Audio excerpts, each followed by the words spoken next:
His name is Zinshen. After his many years of rule and conquests, he was finally able to unite all under heaven. And now luxury and prosperity reign in this world, all nations obey his authority. Moreover, he was respectfully recognized as the original emperor. According to legend, in the demon world, there is a power known as the Mystery of 1,000 Life. Once he has this, he will be able to rule forever. He then told his subjects that that was why he was going to the demon world, let them look after the world in his absence. His subjects wished His Majesty a happy journey and saw him off. After his adventures in the world of demons, he was finally able to obtain the Sacrament of 1,000 Lives, and it was time to say goodbye to this vile place. However, he became stronger but much younger. He appeared in this world in the body of a boy and thought, why did he turn into a human child? He looked at the market unfolding in the ruins of an ancient empire and thought, is this his empire? What happened? Why is there a food market here now? Suddenly some woman grabbed him by the clothes and said that this was no place for children. The ruins of a 1,000-year-old empire are not a playground for children. Another woman asked if this was another treasure hunter. Has the milk on his lips dried yet? Zinshen looked at the woman who grabbed him and thought that she was so impudent. How dare she take the emperor by the scruff of the neck? He used the Eye of Wisdom, an ability only available to those with royal blood that allows one to see through an object. At a glance, this ability can see the strengths as well as the deadly weaknesses of a subject. He thought that he had already guessed all their weaknesses. It's time for them to pay for insulting their elders. He looked at the woman with a pitiful face and asked why she offended him. The rest of the women's hearts skipped a beat and released Zinshen. He moved on and thought it was a clear victory. Suddenly he stopped and thought that he seemed to have just heard something important. As that woman said, the ruins of a 1,000-year-old empire are not a playground for children. 1,000 years. How is this possible? Not even a couple of months have passed in the demon world, but 1,000 years have already passed on Earth. Furthermore, he cannot contact any of his vassals using his spiritual link seal.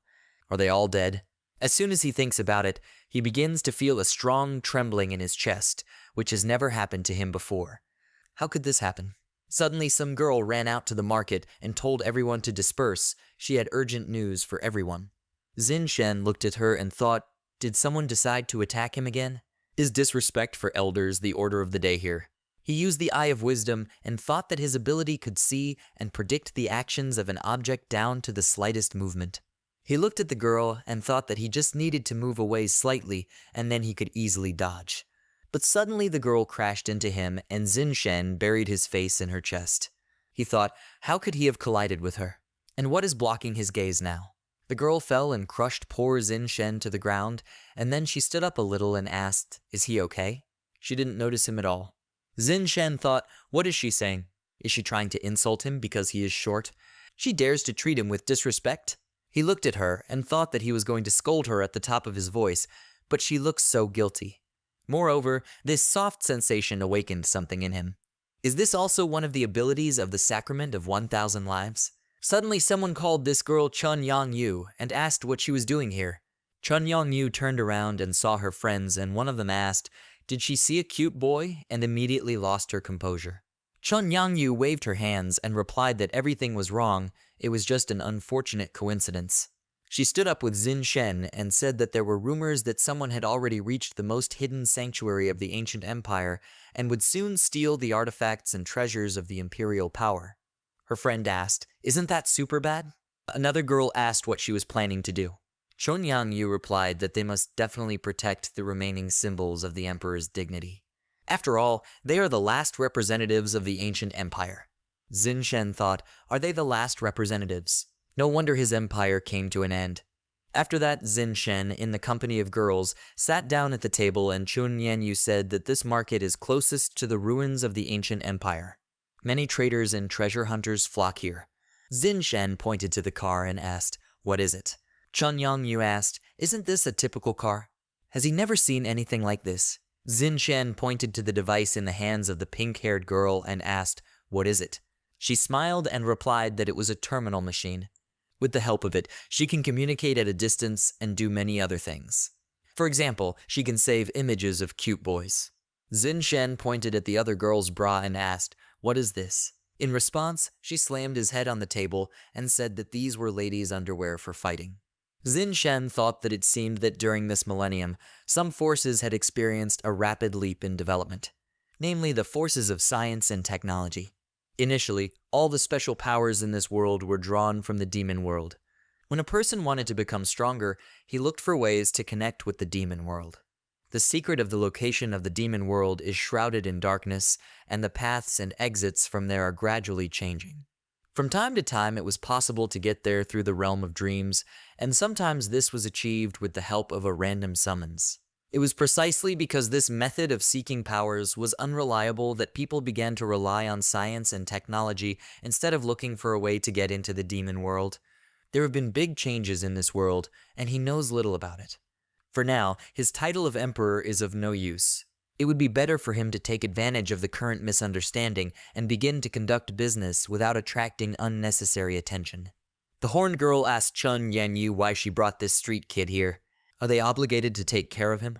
Chun Yanyu said that if they left him alone, they would probably start poisoning him.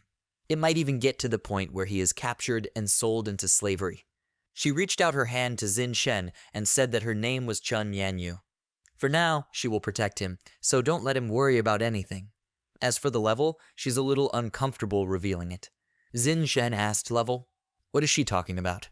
Chun Yangyu replied that everyone, depending on their strength, has a level. There are 100 levels in total, but a person's specific level is his personal secret, so they should not reveal their level thoughtlessly. Therefore, to evaluate power, the power level is also divided. According to this classification, the strongest levels are ferocious and insane. Xin Shen thought, what does it mean that there is a system for assessing the strength of each person? He needs to use the Eye of Wisdom to understand how it all works. As soon as he can completely understand, there will be no secrets for him. He used the Eye of Wisdom on Chun Yangyu and found out that she was possibly a human and her level was 8th normal. Chun Yangyu pointed at her pink-haired friend and said that her name is Tu Shuya and she likes young boys, so he should be careful with her. Tu Shuya smiled and said that she didn't need to scare him like that. Xin Shen used the Eye of Wisdom on her and found out that she was a level 36 Spirit Fox strong. After that, Chun Yangyu pointed to the last girl and said that her name is Wu Lai. She constantly walks around with that expression on her face, so let him not pay attention to her. Xin Shen also used his abilities on her and found out that she was a level 74 dragon crazy. Tu Shuya looked down at him and said that she could take responsibility for taking care of him. Chun Yangyu called her a shameless fox and said that he should just try. Tu Shuya apologized to her and Wu Lai, sighing heavily, said that no matter what, he was still just a burden for them, so let them deal with him as soon as possible. Chun Yangyu told her not to worry, as soon as there is time, she will take him to some safe city. Wu Lai said that she had better not hesitate. Xin Shen thought that as he understood, the level rating system only exists to determine the current combat potential of each person. An era in which strength is worshipped. No matter how much he thinks about it, he gets the impression that these are turbulent times in the world. What's also surprising is that level 8 Chun Yangyu leads this group, while being much weaker than the others. Chun Yangyu looked at Xin Shen and asked what his name was. Where did he come from? Xin Shen wanted to say his name, but suddenly Chun Yangyu interrupted him and said that she had found it. She looked deep into the crowd and said that the guy in the raincoat had finally decided to act. It was he who found the secret passage to the secret sanctuary of the ancient empire. Wu Lai took out her weapon and said that it was not in vain that they had been guarding the stump for so long, waiting for the hare. He finally let his guard down and decided to steal the treasure. Tu Shuya also took out a weapon and said that it was time for them to work hard. Chun Yangyu stood up from the table and told Xin Shen that they needed to do something important and something very dangerous. Let him wait for them here, okay? She doesn't want him to get hurt because of them. Xin Shen smiled and replied that he promised. Chun Yangyu ran after her friends and said that when she returned, they would go out to eat, so let him behave. Xin Shen looked after her and thought that although he had made a promise to her, he could not allow them to suffer because of him. They have no obligations to these runes. It is time to say goodbye to the 1,000-year-old empire. A group of girls reached the ruins and Chun Yanyu said that he definitely went here. Wu Lai sat down and said that there were no traces, their enemy was well prepared. Meanwhile, Xin Shen secretly followed them and Tu Shuya said that they do not know what awaits them inside. What if this is a trap? Chun Yong-yu replied that if they hesitate, the emperor's treasure will be stolen. Xin Shen tried to sneak into the ruins unnoticed, but Chun Yong-yu noticed him and told him that he should not try to sneak away when other people were discussing serious things. Xin Shen thought, why do people in this era like to pester others when they are dissatisfied with something? He sat down on the ground and thought that this group had taken advantage of their superior physique and numerical advantage to surround him. This is pure oppression. Chun Yong-yu puffed out her cheeks with displeasure and said that she told him not to follow them. Why doesn't he listen? Wu Lai said that, as she said, he should have been driven away from the very beginning. Tu Shuya began to approach Xin Shen and said that if he did not return back as an obedient boy, someone might eat him. Xin Shen thought that it was not in his nature to endure attacks from others. It was time for him to teach them a lesson. However, why does this mortal body refuse to resist? Suddenly, he noticed something flying towards him, and Chun Yanyu quickly reacted, reflecting it with her weapon. The rest of the girls became wary, and Wu Lai asked, "Is this an ambush?" Chun Yongyu said that it was a time-lapse technique, Phantom Blade. She learns Mu Zhongdao's tricks. They can't hesitate any longer, let them follow her here. She looked at Xin Shen and said that let him not dare to follow them, this is their battle. Xin Shen saw her serious look and thought that she was such an unusual person. He looked at the ruins and thought that he seemed to remember that there was something in that direction. At the same time, in the ruins of the ancient hall, a man in a cloak stood and chuckled. This man looked at the throne and the shining rod in front of him, and then threw off his cloak. Under the cloak was a girl named Mu Zhongdao. She smiled and said that she had finally found the throne of Emperor Xin Shen, and together with the throne and the rod, which led the emperor to world domination. Suddenly Chun Yongyu brought her weapon to her neck and told her to remove her dirty paws from the rod. Let her not even dare to look at it. Mu Zhongdao turned around and said that she saw familiar faces. Chun Yanyu, Tu Shuya, and Wu Lai. Aren't they the same self-proclaimed representatives of the ancient empire? Are they still clinging to the past? She turned around sharply and said that they had talked, and now that's enough. Let them all die. She threw her blades at them, and Tu Shuya, using her power, told her to stop. The blades stopped, and Chun Yanyu said that this is great. Thanks to Tu Shui's spiritual abilities, her phantom blades are not afraid of them. They rushed to attack, and the emperor's staff in Mu Zhongdao's hands began to shine, and dark power began to emanate from it. Chun Yongyu was scared, and then she and the other girls were grabbed by tentacles, and she asked what it was. Tu Shuya used her power and told the tentacles not to come closer, but they were still able to grab her legs, and she asked, "Can these tentacles suppress her abilities?" Mu Zhongdao laughed and asked, "Is this the strength of the ancient empire?" One raised the rod above her head and said that with such artifacts anyone could achieve greatness. Since they are the last representatives of the old empire, their corpses will serve as an excellent sacrifice for the creation of its new empire. She used her new powers, and Chun Yanyu thought that things were bad, they couldn't get out. For as long as she can remember, they have always been together and looked out for each other. Is this really where it all ends? Suddenly Xin Shen grabbed the rod and said that they had fun, and that's enough, and now let her put the toy in its place. Mu Zhongdao asked, "What kind of little devil is this? Is he looking for death?" The tentacles immediately dissipated, and the girls immediately fell to the floor. Mu Zhongdao looked at the rod and thought, has the power of the rod disappeared? What the heck? She attacked Xin Shen and said that she had endured 3 years for this moment. No one dared to stand in her way. Her sword pierced Xin Shen's body, and Wu Lai said that she really killed an innocent person. Mu Zhongdao laughed and shouted with crazy eyes that he asked for it himself, so they had nothing to complain about. But Xin Shen was alive. He said it brought back memories for him. He looked at the sword in his chest and said that this feeling reminded him of the time when he first proclaimed himself emperor. In those days, everyone who was dissatisfied with him constantly tried to take his life. Mu Zhongdao asked in surprise, how could he still remain so calm? She pulled the sword from his chest and then cut off his head, and it fell to the floor with a dull sound. Mu Zhongdao looked at his head and asked, well, is he deader than dead now? Xin Shen's severed head said that's not bad, it's a little better. His body approached his head, and he said that if you pierce a mortal's heart, his body will live for another 8 seconds, but if you cut off his head, it will only live for 3 seconds. The girl was very horrified seeing Xin Shen attach his head back to his body, and he said that 1,000 years had already passed. During this time, the killers in this world managed to find a faster way. His head began to fuse with his neck, and he said that he hoped she could satisfy his curiosity. Mu Zhongdao fell to the floor in fright and said that he was not a person. Who is he, after all? Xin Shen replied that his name was Xin Shen. He was the only ruler of the ancient empire. Does she admit her guilt? Mu Zhongdao laughed nervously and said that this was impossible. Ruler of the ancient empire Xin Shen. How is this possible? Wu Lai said that she had heard that the ancient emperor possessed immortality, and his physical existence was incomprehensible. But how come he looks like a child now? Chun Yongyu said that it is true. This is truly their king. Her ancestors once swore a blood oath to the emperor to always be the emperor's sword and shield. She had never experienced such a seething feeling before. Tears flowed from her eyes, and she said that this was without a doubt their emperor. Mu Zhongdao crawled away and said that they were bullying. She is not going to die at the hands of this immortal monster. Xin Shen smiled and replied that she really couldn't die by his hand. Mu Zhongdao turned around in fear, and Xin Shen said that the ruler could not personally carry out the sentence. Chun Yangyu's level instantly increased to 48, and she approached the girl, preparing to carry out the negotiation. Mu Zhongdao, taking out a blade, asked, "Is she?" She is no match for her.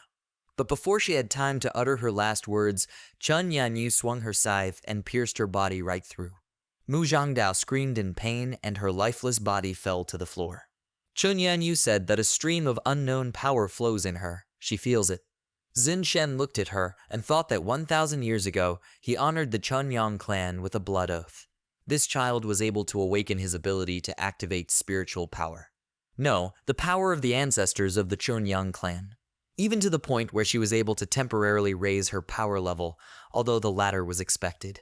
After this, Chun Yangyu burst into tears and told Xin Shen that his humble servant Chun Yangyu respectfully greets His Majesty. The Chunyang clan has been waiting for His Majesty for 1,000 years. He has finally returned. She hugged him and said that his servant was ready to serve him until his last breath.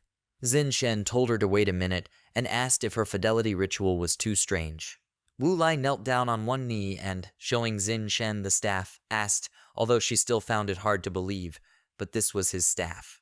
Xin Shen replied that this is not so. This toy was created by one boring little man who wanted to make him laugh. By the way, this is where his dressing room is located. Among the dust accumulated over 1,000 years, he was able to find this timeless garment. Tu Shuya asked, then where is his real throne? Xin Shen asked, throne? Only 3 people remained from his empire. Do they think his throne still exists somewhere on this earth?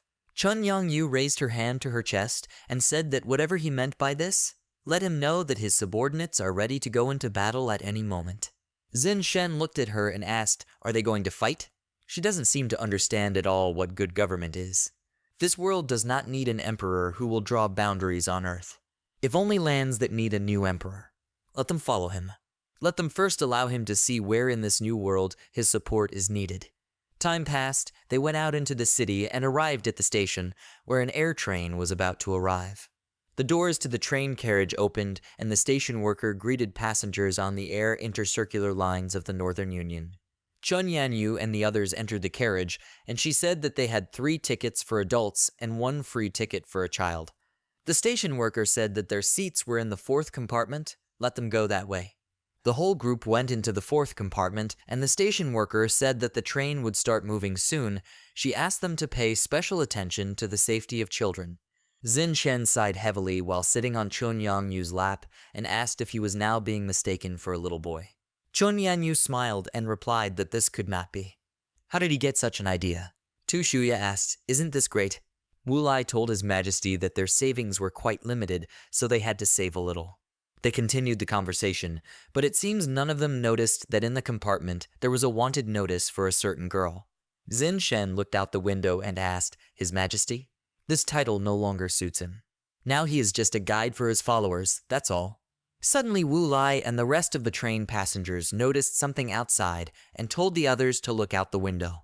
Heavy dust rose over the city, and someone said that the ruins of an ancient empire had just collapsed. Xin Shen stopped looking out the window and said that he never thought that the day would come when he would have to relinquish his powers as emperor, even temporarily.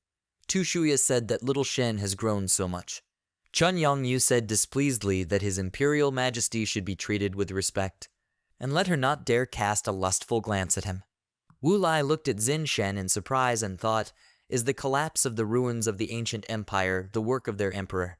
At this distance, how did he do it? Chun Yang asked what power he has. Xin Shen smiled and replied that he thought he could tell them. His power is called perfect mimicry. Within his reach, he can perfectly change shape and camouflage himself. Tu Shuya asked Slime. Wu Lai looked at her suspiciously and asked if it seemed to her, or was she imagining something strange just now. Chun Yongyu said that now she understood why His Majesty's clothes were not damaged at all. From the very beginning in that battle, he was never hit. It was just an appearance created by his ability. Xin Shen thought that this girl had excellent intelligence. Although he has this strength, it is easiest for him to maintain this initial form. Besides, he is much more comfortable in this form. Now, the main question is why after his journey to the demon world, his initial form took on the appearance of a child. Wu Lai said that she did not doubt His Majesty's abilities, but the less such information he revealed, the better. Meanwhile, a wanted girl was hiding in the luggage locker above their heads. Wu Lai said that everything is not so calm in this world. Let him beware of spies, even the walls have ears. Xin Shen told her not to worry about it. If a person personally encounters perfect mimicry, he will never be able to understand the true power of it, and such people do not exist in this world. In an instant, a weapon appeared in his hand, and he pierced the luggage compartment, saying that not to mention the fact that now we are only talking about a little young lady, wanted by the authorities, who, by pure chance, ended up in their compartment. The girl realized that she had been noticed, and the Emperor's followers jumped up from their seats and asked, "Is someone hiding on the luggage rack?" The girl immediately jumped off the shelf, and then put the blade to Xin Shen's throat and told no one to move. Let them put down their weapons, otherwise she will kill this kid. Chun Yongyu took out the scythe and told her to just try it. Either she will drop her weapon now, or she will blow her head off. The girl began to worry and asked if she thought such nonsense would work on her. Xin Shen told her to calm down with a smile. Why such aggression? He deliberately ran into her blade, and she looked at him nervously, and the followers were surprised. The blade got stuck in Xin Shen's neck, and the girl asked, how is this possible? The knife grew into Xin Shen's palm, and he said that he would take it away for now. He promises that he will return her knife to her later. Chun Yongyu brought the scythe to the girl's neck and asked Xin Shen what he would order to do with her. The girl asked in fear what they wanted. Xin Shen looked at her knife and said that from this knife he could smell the earth, but from her appearance he could not tell that she had been doing agricultural work for a long time. Is she a peasant daughter who grabbed a knife and ran away from home? The girl nervously asked what kind of nonsense he was talking about. She doesn't understand him at all. Xin Shen tore the wanted poster from the wall of the compartment and read her accusations. On the ad, it was written that this girl was wanted for violating deadlines and refusing to pay taxes, as well as for the vile murder of several soldiers of the city guard. She is suspected of treason. Anyone who brings information that will help in the capture of the criminal will receive a reward of a maximum of 500,000. Having finished reading, he said that she is a simple-minded, weak peasant girl who, nevertheless, killed several soldiers, for which she is entitled to the death penalty. It seems he has discovered a place that needs a new ruler. Suddenly the alarm was raised in all the carriages. A voice through the loudspeaker said that threats had been detected. The guards ran around the carriage, and one of them said that they needed to go this way to the 4th compartment. Xin Shen walked to the door and said that the guards would be here soon. He will sort everything out. Don't let them make any sudden movements. His followers agreed, and Chun Yangyu continued to hold the criminal. The guards burst into the compartment and told them not to move, everyone to stay in their places. He noticed the criminal and said that this was Wang Ming, a wanted criminal, for whose capture, alive or dead, there was a reward of 500,000. The guards pointed their guns at her, and one of them said that they would bring her head to the city authorities, and 500,000 would be in their pocket. Xin Shen thought that wealth is a thing that can make wishes come true, and the currency in this world is now called the yuan. Although 1,000 years have passed, the currency system of this world has remained the same. He asked, what consumption power does the amount of 500,000 yuan have now? Wu Lai replied that the guards of Iron City receive an annual salary of 100,000, which is quite a lot. The guards pointed their guns at Tu Shui and said that outsiders needed to leave the premises immediately, otherwise they would be considered accomplices and treated accordingly. The second guard asked, maybe let them be accomplices. Surely, they will also be able to receive a reward for the heads of their accomplices. Zin Shank grinned and said that it turns out that it is so easy to make money in the Iron City. He brought the knife to Wang Ming's neck and said that in that case, the head of this criminal belongs to him. Chun Yanyu was surprised, and the guards looked at him in bewilderment.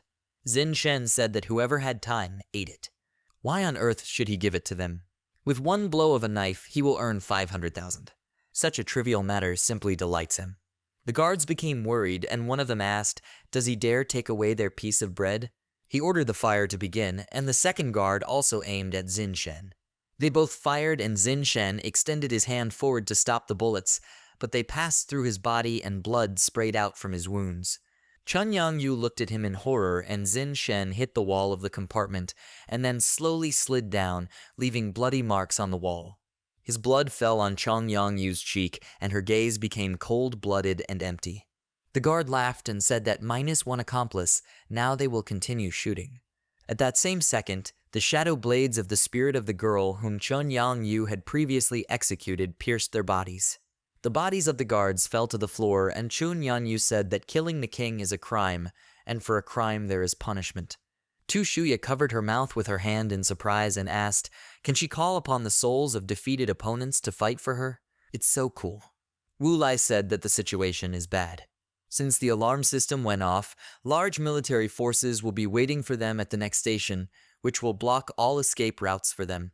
Chun Yang-yu said that they were getting off the train right now. Wu Lai took out her sword and said that there was nothing to be done, that was all they could do. With 2 swings of her sword, she destroyed the wall of the compartment, and she and the criminal got off the train and began to fall down. Wang Ming screamed and asked, "Are they planning to kill her?"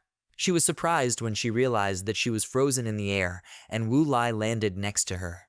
Wang Ming fell to the ground with a roar, and Tu Shuya said that with her strength, she was in no danger. Chun Yang-yu raised the head of Zin Shen, who was bleeding, and said that she could not save him. She was ready to bear any punishment. Tears flowed from her eyes, and Zin Shen said that everything was fine. She was not to blame for anything. He turned to Wang Ming and said that he believed she probably had a place where she could hide. Besides, that's probably where she's going to head now, right? He asks her to let them come with her, okay? Wang Ming looked away and did not answer. Chun Yang-yu told Zin Shen that they had committed the murder of the Iron City soldiers, so now they are in the same position as her. Besides, they will not be able to protect him. Zin Shen asked, "This is not good, right?" Chun Yang-yu began to cry even more and asked him not to die. The Chun Yang clan guarded the former capital of the ancient empire for 1,000 years. They were always sure that one day the day would come and he would return. She can't lose him after miraculously finding him. There's no way she can lose him. Wang Ming looked at Zin Shen's injury and thought that judging by the amount of blood, the shot had hit the carotid artery. There was nothing to help him anymore. But he definitely said that he was going to kill her. Then why did he cover her with himself at the last moment? Is he completely stupid? She said she agreed. She sat down next to Zin Shen and said that she would take his companions to a safe place, so he should not worry about anything. Zin Shen closed his eyes and thanked her with a smile, and then stood up easily and said that if that was the case, then they were going on their way. Wang Ming looked at Zin Shen in shock and then jumped away from him, greatly surprised that he was feeling quite well. She pointed her finger at him in rage and said that he had deceived her. Zin Shen scratched the back of his head and apologized to her, saying that he had carelessly used perfect mimicry too seriously. He did not expect that even a person who knew about his ability would be misled. His wounds began to heal, and he was wondering, is this also the power of the sacrament of 1,000 lives?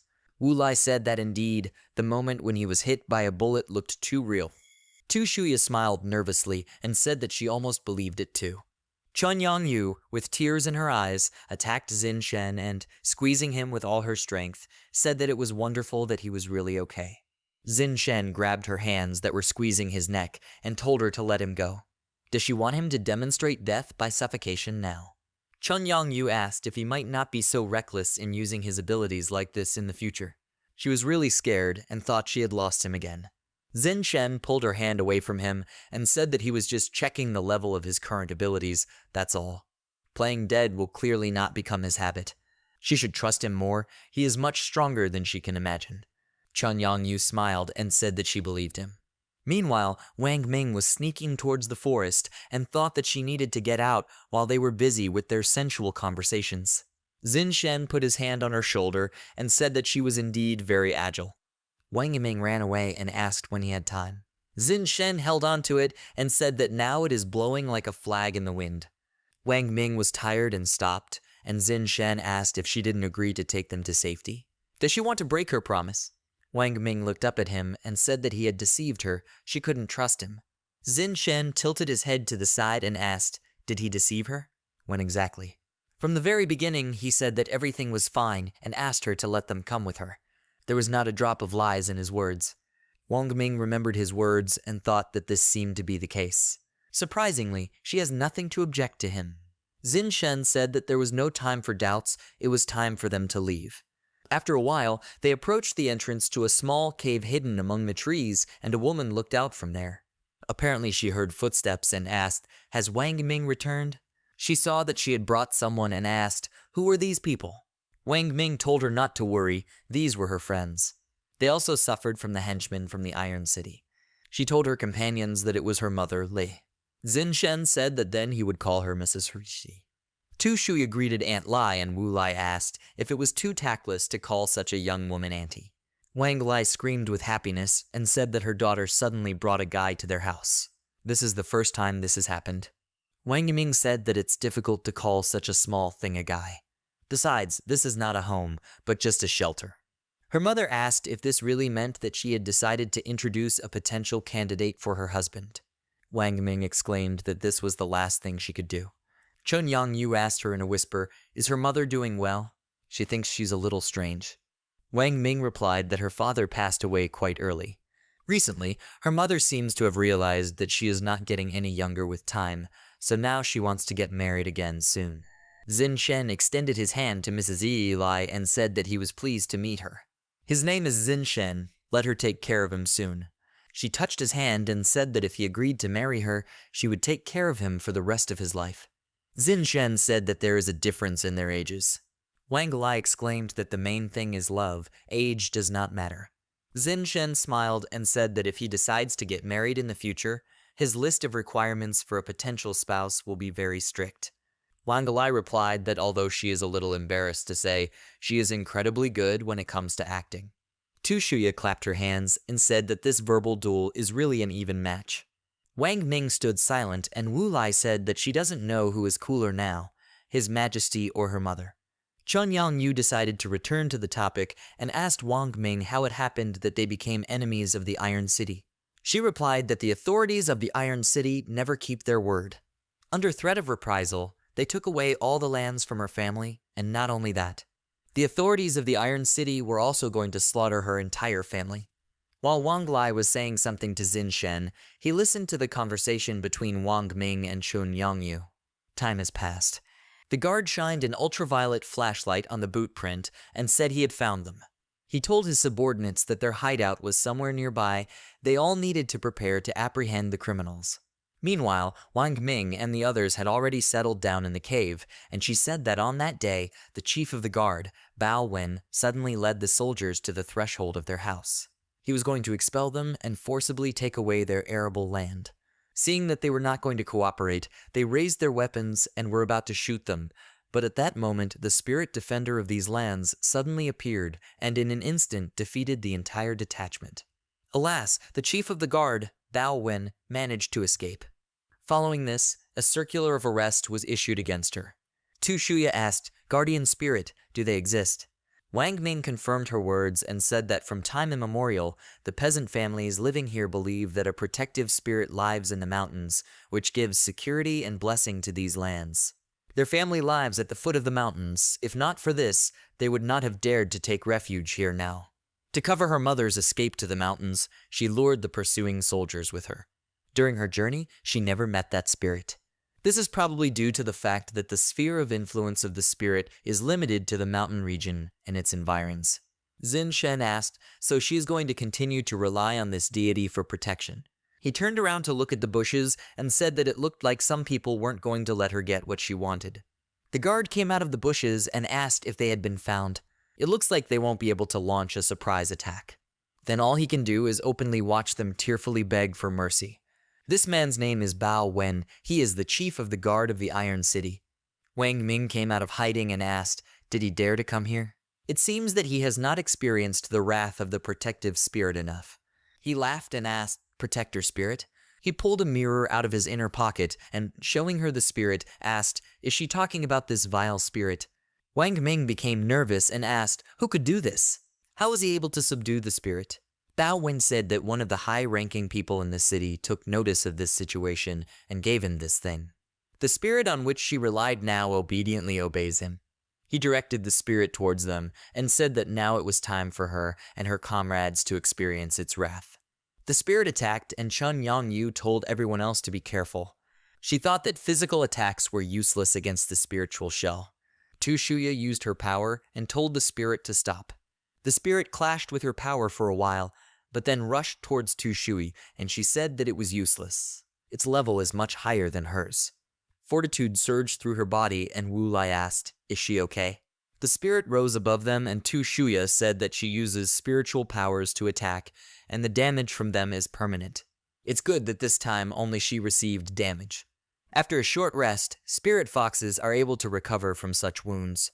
Wu Lai turned to His Majesty and asked if he would like to help them. Xin Shen said that they couldn't handle the spirit, let them retreat for now. Wang Lai hugged Xin Shen, placing her chest on his head, and said that she was so afraid. Can he protect her? Xin Shen asked if she could let him go first so that he could protect her. Wang Lai raised her hands and said that she let him go. Xin Shen said that she would be kind enough to remove what was now on his head. Bao Wen laughed and said that he was so short he dared to brag like that. Is he not afraid that the wind will blow him away? Suddenly Xin Shen's hand lay on his head, and he asked, is he short? He sat on his shoulders and said that now he looked like he was much shorter than him. Bao Wen immediately waved his hand, about to hit him, and asked when he had time. Xin Shen quickly jumped off him, and Bao Wen asked, does he dare to mock him? He will finish him off. The spirit headed towards Xin Shen, and one of his followers told him to be careful. The spirit hit Xin Shen, and Bao Wen was very surprised when Xin Shen began to pat the spirit on the head and asked if she had come to her senses. Its founding spirit. The spirit took on the form of a girl, and she looked at Xin Shen. Xin Shen said that the founding spirit does not appear after the death of a living being. Instead, the entity evolves naturally, just as the universe evolves, until finally the spiritual sheath comes into being. They ignore the laws of matter, and their food is spiritual energy. That is why they have practically no natural enemies. The founding spirits have only one limitation. After the birth of their spiritual shell, they are no longer able to change their form. This phenomenon is called cosmic substance. Presumably, there is just a small pinch of this substance in his mirror. Bao Wen looked at the mirror and asked, could he even determine what Master Key's rare treasure was? He extended his hand forward and ordered the spirit to return to him, but she did not listen to him, and he asked what was the matter. She dares to resist her master's orders. The founding spirit looked at them one by one, and Xin Shen said that she seemed to be at a loss. Well, that's not surprising. Then he will have to relax his perfect mimicry a little. He used his power and asked if she recognizes him now. The founding spirit showed with one glance that she recognized him, and Xin Shen told her to come over. She approached him, and he touched her cheek, and then they kissed. Chun Yongyu and the others looked at this in surprise, and the founding spirit disappeared. Bao Wen asked how he was able to absorb the evil spirit. Who is he? Xin Shen asked absorb. He just returned it to its original state. Bao Saniao, the personal bodyguard of the ancestral emperor, appeared behind him. Xin Shen congratulated her on her return and said that even after 1,000 years, she had not changed at all. Bao Saniao has a strength level of 99. Wu Lai asked if His Majesty's original purpose in coming here was this founding spirit. Xin Shen confirmed her words and said that there are vassals under his command who are still alive, even after 1,000 years, and who cannot move too far from the site of the former capital of the ancient empire. For example, this applies to Bao Saniao. When Wang Ming took him hostage, his spirit link seal, which he used to contact his subordinates, suddenly gave out a weak signal. This meant that she was in contact with Bao Saniao. Chun Yongyu asked, so it was at that moment that he began to implement his plan. Wang Ming said that these great plans gave her goosebumps. Bao Saniao covered her face with her sleeves, and Xin Shen asked why she looked so guilty. Is it because that man fooled her? He patted her on the head and said that he understood. He had been gone for a very long time, so it was not surprising that she mistook that cosmic substance for him. Bao Wen put the mirror in his pocket and said, "Founding spirit or not, he is finished anyway." He pulled out a gun and said that by killing him, he could regain control of this spirit. He shot at Xin Shen, thought that this time he took a short-range aiming revolver with him. When fired from it, the bullet can freely change direction. A bullet fired from a revolver avoids all sorts of obstacles and reaches its target. Even if someone reflects this, there is a large amount of toxins inside that will hit the target through fragments, and the penetrating power is in no way inferior to armor-piercing shells. He smiled and said that now boom boom will happen to his young face. But the bullet stopped, and he said that this was impossible. How could the bullet not penetrate it? And why didn't even the fragments fly away? Xin Shen looked at the bullet and asked, "Is this the main weapon of this era?" The speed is really high. He has already seen it in action once. The bullet stopped just 1 millimeter from Xin Shen's skin, and he said that it seemed like the strength of this weapon was a little weak. Bao Wen ran away and thought that if he stayed here, he would die. Xin Shen told Bao Saniao that he was leaving it to her. Bao Saniao immediately rushed forward and pierced Bao Wen's body. He fell to the ground, foaming at the mouth, and Xin Shen said that he expected more from one of the leaders of Iron City. Meanwhile, an unknown woman was watching them from her office with the help of a magic ball. She laughed and said it was so interesting. A dragon in the form of a man, a beast in the form of a man, and one man in the form of a beast. She looked at Xin Shen and said that there is also a seemingly ordinary person in addition. They will soon regret that they dared to go against her plans. At this time, Wang Ming knelt down in front of Xin Shen and asked His Excellency what he was going to do next. She thought that not only was he capable of pretending to be dead, but he was also able to subjugate the protective spirit of these lands. The power of this person is unshakable. How blind she was all this time. Xin Shen extended his hand to her and told her to stand up. Now he is nothing more than a man without lands or status. He doesn't need worship. She stood up, and he said that the authorities of the Iron City had already expelled them from their lands, but for some reason they still needed to take their lives. This Bao Wen tried to kill them repeatedly. What is the reason? Wang Ming asked, who knows? Maybe because the head of the city is a cruel person by nature, so he decided to send him on such an errand. Xin Shen replied that this is not necessary. Perhaps there is some secret known only to them. The head of the city does not want the secret to become public because of them, so he decided to close their mouths forever for the sake of his own peace of mind. Tomorrow they will go to their lands and figure out what's what. They agree? Wang Ming said that she was not sure exactly, but at least one Iron City squad was currently in the land. She's afraid they won't be able to. Xin Shen asked Bao Saniao, can she scare them all away when the time comes? Bao Saniao nodded, and Wang Ming said that he should assume that she didn't say anything. Night came, everyone went to bed, and only Xin Shen sat on the rock and looked at the sky. He looked at the moon and said that he had not seen the moon for so long. Days and nights do not exist in the demon world. He feels it. Is this really nostalgia? Tu Shuya crept up to him and said that she could not sleep. What should she do? Xin Shen said that during the day, Bao Saniao inflicted a spiritual wound on her. Is she still unable to recover? Tu Shuya replied that it was true. The fact is that the recovery process is quite monotonous and painful. It's so unbearable for her. She climbed on him and asked if he didn't know about her hobbies. Can he satisfy her a little? Xin Shen said that if he had acted immediately that time, she would not have been injured, in which case he would help her. He began to stroke her head and thought that spiritual foxes had mystical powers. In fact, their powers come from the feeling of happiness created by the internal secretions of the brain. All he needs is to use perfect mimicry with perfect precision and directly stimulate the endocrine glands. He touched her ears and then used his power and thought that spirit foxes could even go without food. If their mind is filled with happiness, they are able to survive and continue to exist and even become stronger. He finished, and Tu Shuya, sighing heavily, pressed herself against him. Her level increased to 38, and Xin Shen thought that her spiritual strength had been restored, and her level had also increased by 2 points. Every cloud has a silver lining. Suddenly Chun Yanyu saw them and called out to Xin Shen. She pointed her finger at them and said that it was already so late and they were not sleeping. What are they doing here? Xin Shen replied that he didn't really need sleep. Chun Yong-yu began to swear at Tu Shui and said that she was shameless. She got up late at night and tried to steal. She growled and said that even the master should not forgive her for this. Zin Shen thought that she didn't even listen to his explanation. Chong Yang-yu puffed out her cheeks with displeasure, and Zin Shen thought, what is this child angry about in the end? The next day they arrived at Wang Ming's lands, and she said that her house was very close. As expected, the soldiers are here. Chun Yang-yu grabbed Zin Shen's hand, and he told Bao Saniao that then he would have to bother her a little. She nodded in response, and Zin Shen called out to Chun Yang-yu. She continued to hold his hand, and he said that she had been like this since the morning. What's the matter? Chun Yang-yu replied that it was obvious that she was keeping an eye on him so that no one could kidnap him. Zin Shen decided to use the Eye of Wisdom and penetrated her thoughts. In her head, he saw Tu Shuya crying with pleasure and him kissing Bao Saniao. He thought, why does she have such thoughts in her head? Is she going through puberty?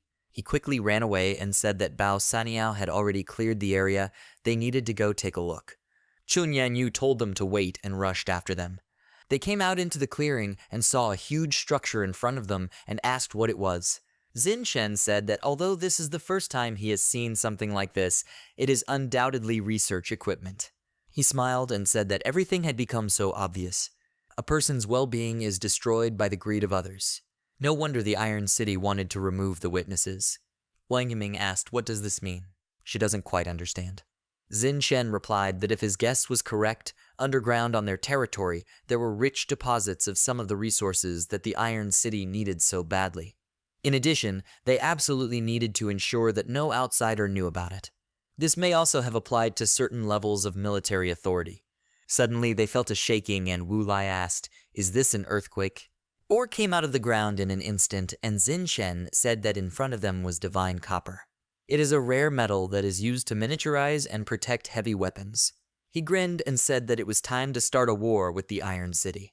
He has already tasted quite a lot of boring wars, but what irritates him most is the disdainful attitude of all fools towards war.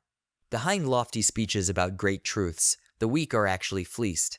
He has been dormant for 1,000 years and fears that his chief omission has been the indulgence of narrow-minded mediocrities. He allowed them to think that they had the ability to dominate and conquer. He used perfect mimicry on the ore and said that since it was his mistake, it was his responsibility to correct it too. The pile of ore immediately disappeared, and Wu Lai asks, did he remove it? This pile of ore weighed at least more than 10,000 tons. Zin Shen said that now they have a means of negotiation, they will pay a visit to the Iron City. They will look at this city leader with real power like a king and find out what he plans to do next.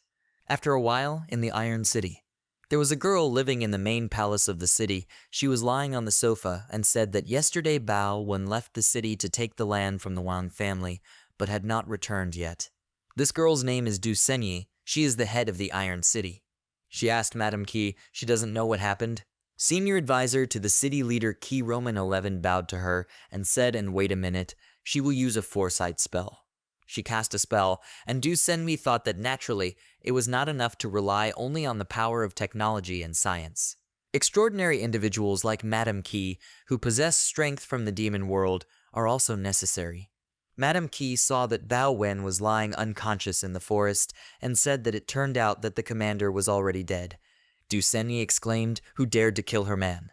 Madame Qi grinned and thought that it was actually just a mental disorder, but the city leader didn't need to know about it. She showed her a picture of Zin Shen with the group and told her to take a look. These are those people. Moreover, they had already arrived in the Iron City. Du Senyi said that a bunch of troublemakers had become so bold that they dared to go against her. Let them lead them to her.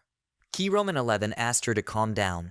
Let her not forget that the matter they are doing must be kept secret. Even though Bao Wen failed, their plan remains the same. Du Senyi said that the land of the Wang family, including the hidden deposits of divine copper underneath, which she saw through magic, was their only possible path. If they capture them in time, she's afraid something might happen again. Qi Roman 11 replied that there was nothing wrong if they received these lands later. But this group of uninvited guests must disappear forever today.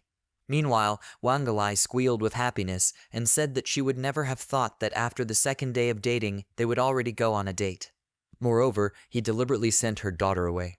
It looks like a stormy ending awaits them tonight. Zin Shen said that his daughter is now a wanted criminal. In addition, Tu Shuya also stayed with her to keep her company and look after the house. Wu Lai asked why exactly Tu Shuya stayed with her. Wasn't she already healed after that wound? Chun Yongyu said that if they allowed her to team up with Auntie Lai, then in any case, things would take a bad turn. Wu Lai introduced them and replied that it was reasonable. Zin Shen said that when they arrived at the city leader's residence, he hoped that Aunt Lai would act according to the agreed-upon plan. Wang Lai told them not to worry. She wasn't kidding when she said she was pretty good when it came to acting. Besides, all this is for the sake of her family. She pointed to the cafe and said that however it was lunchtime. How about we get some rest first? Chun Yongyu looked at the passerby and said that it was quite lively here. The more people there are, the more likely they are to be noticed. Isn't it risky? Zin Shen said that he liked her discretion. But Bao Saniao is with them. She is able to sense any psychic activity nearby and detect if anyone is paying attention to them.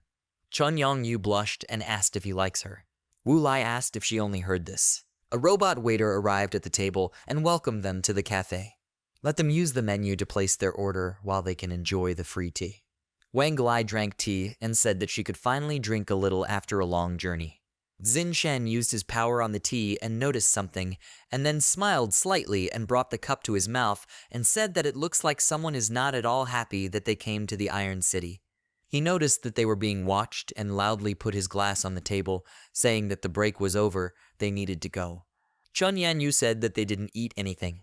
Zin Shen nudged Wang Lai and said that they needed to deal with one matter first, and then they would eat whatever they wanted. Wang Lai smiled and said that who would have thought that he would take the opportunity to touch her downstairs. He's so impatient. Zin Shen replied that he only seemed to lightly touch her back. Isn't that right? They entered the alley and Zin Shen thought that, however, even Bao Saniao did not sense hostile intentions. What method did that man use to find them? The power of science and technology, or the power from the world of demons? And how did this method allow him to hide from Bao Saniao's spiritual probing? After them, a man entered the alley and told the three girls, as well as the child, what was wrong with them. Let them be kind enough to linger. His name is Bao Wu. He is the chief of the guard of the Iron City, and he would like to ask them a few questions. He hopes they will not refuse him this courtesy. Judging by Key's Eye's story, his brother was killed by a child with strong magic and traveling in the company of several girls. And all this happened at the foot of the mountains north of the Iron City. Zin Shen smiled and said that everything was right. The news reached him quickly. Bao Wu chuckled displeasedly and said that they entered the Iron City so confidently. Did they really decide that there were only parasites among the guards? Lai took out a weapon and said that he shouldn't have taken on an impossible task. She advises him to go home after all. Bao Wu smiled and said that they were really not weak, so he used poison first. The girls were horrified and asked, "Is it poison? Is it really about that tea?" Bao Wu said that Madame Key's plans are truly brilliant and calculating. After he deals with them, he will definitely need to thank her. Zin Shen asked, "So this is the poison of Madame Key he was talking about?" He showed him the poison tea and asked, after he dealt with it, would it be possible to communicate with this madam? Wu Lai looked at the tea that was floating above his hand and thought, is this the tea they just drank? They really drank it all. How did it happen that the tea ended up in his hands? Bao Wu told them to surrender. He was not responsible for the injuries or deaths of people who resisted arrest. Zin Shen thought that he didn't care at all about his display. Apparently, it was not he who poured the poison. He is the person who has this information. Judging by his words, he wants to arrest them. He probably does not believe that this poison could lead to death or irreversible consequences. He told the others not to panic. This guy says that the poison was added to make it easier to detain them. He called out to Wu Lai and told her to ruin his plans. She obeyed and told him to leave it to her. Bao Wu threw a bomb at them and said that they are so stubborn, they still dare to resist. Gas began to come out of the bomb and Chun Yanyu said that it was a bomb with sleeping gas. They need to watch their breathing. Wu Lai waved her sword and said that there was no need for that. She accelerated the gas and Bao Wu thought, who would have thought that she could disperse the air currents with a blade? Even under the influence of poison, she still has this kind of power. He said that, however, it was an unusual sleeping gas. He took the antidote in advance. There was no way they could escape. He disappeared in a puff of smoke, and Chun Yanyu said that he disappeared. It must be a special camouflage, the ability to merge with this fog. They all need to stay alert. Bao Wu thought that this girl with cat ears was knowledgeable. He is sure that she is the head of this gang. Xin Shen noticed his movements, and Bao Wu thought that since he was catching bandits, he should start with the leader.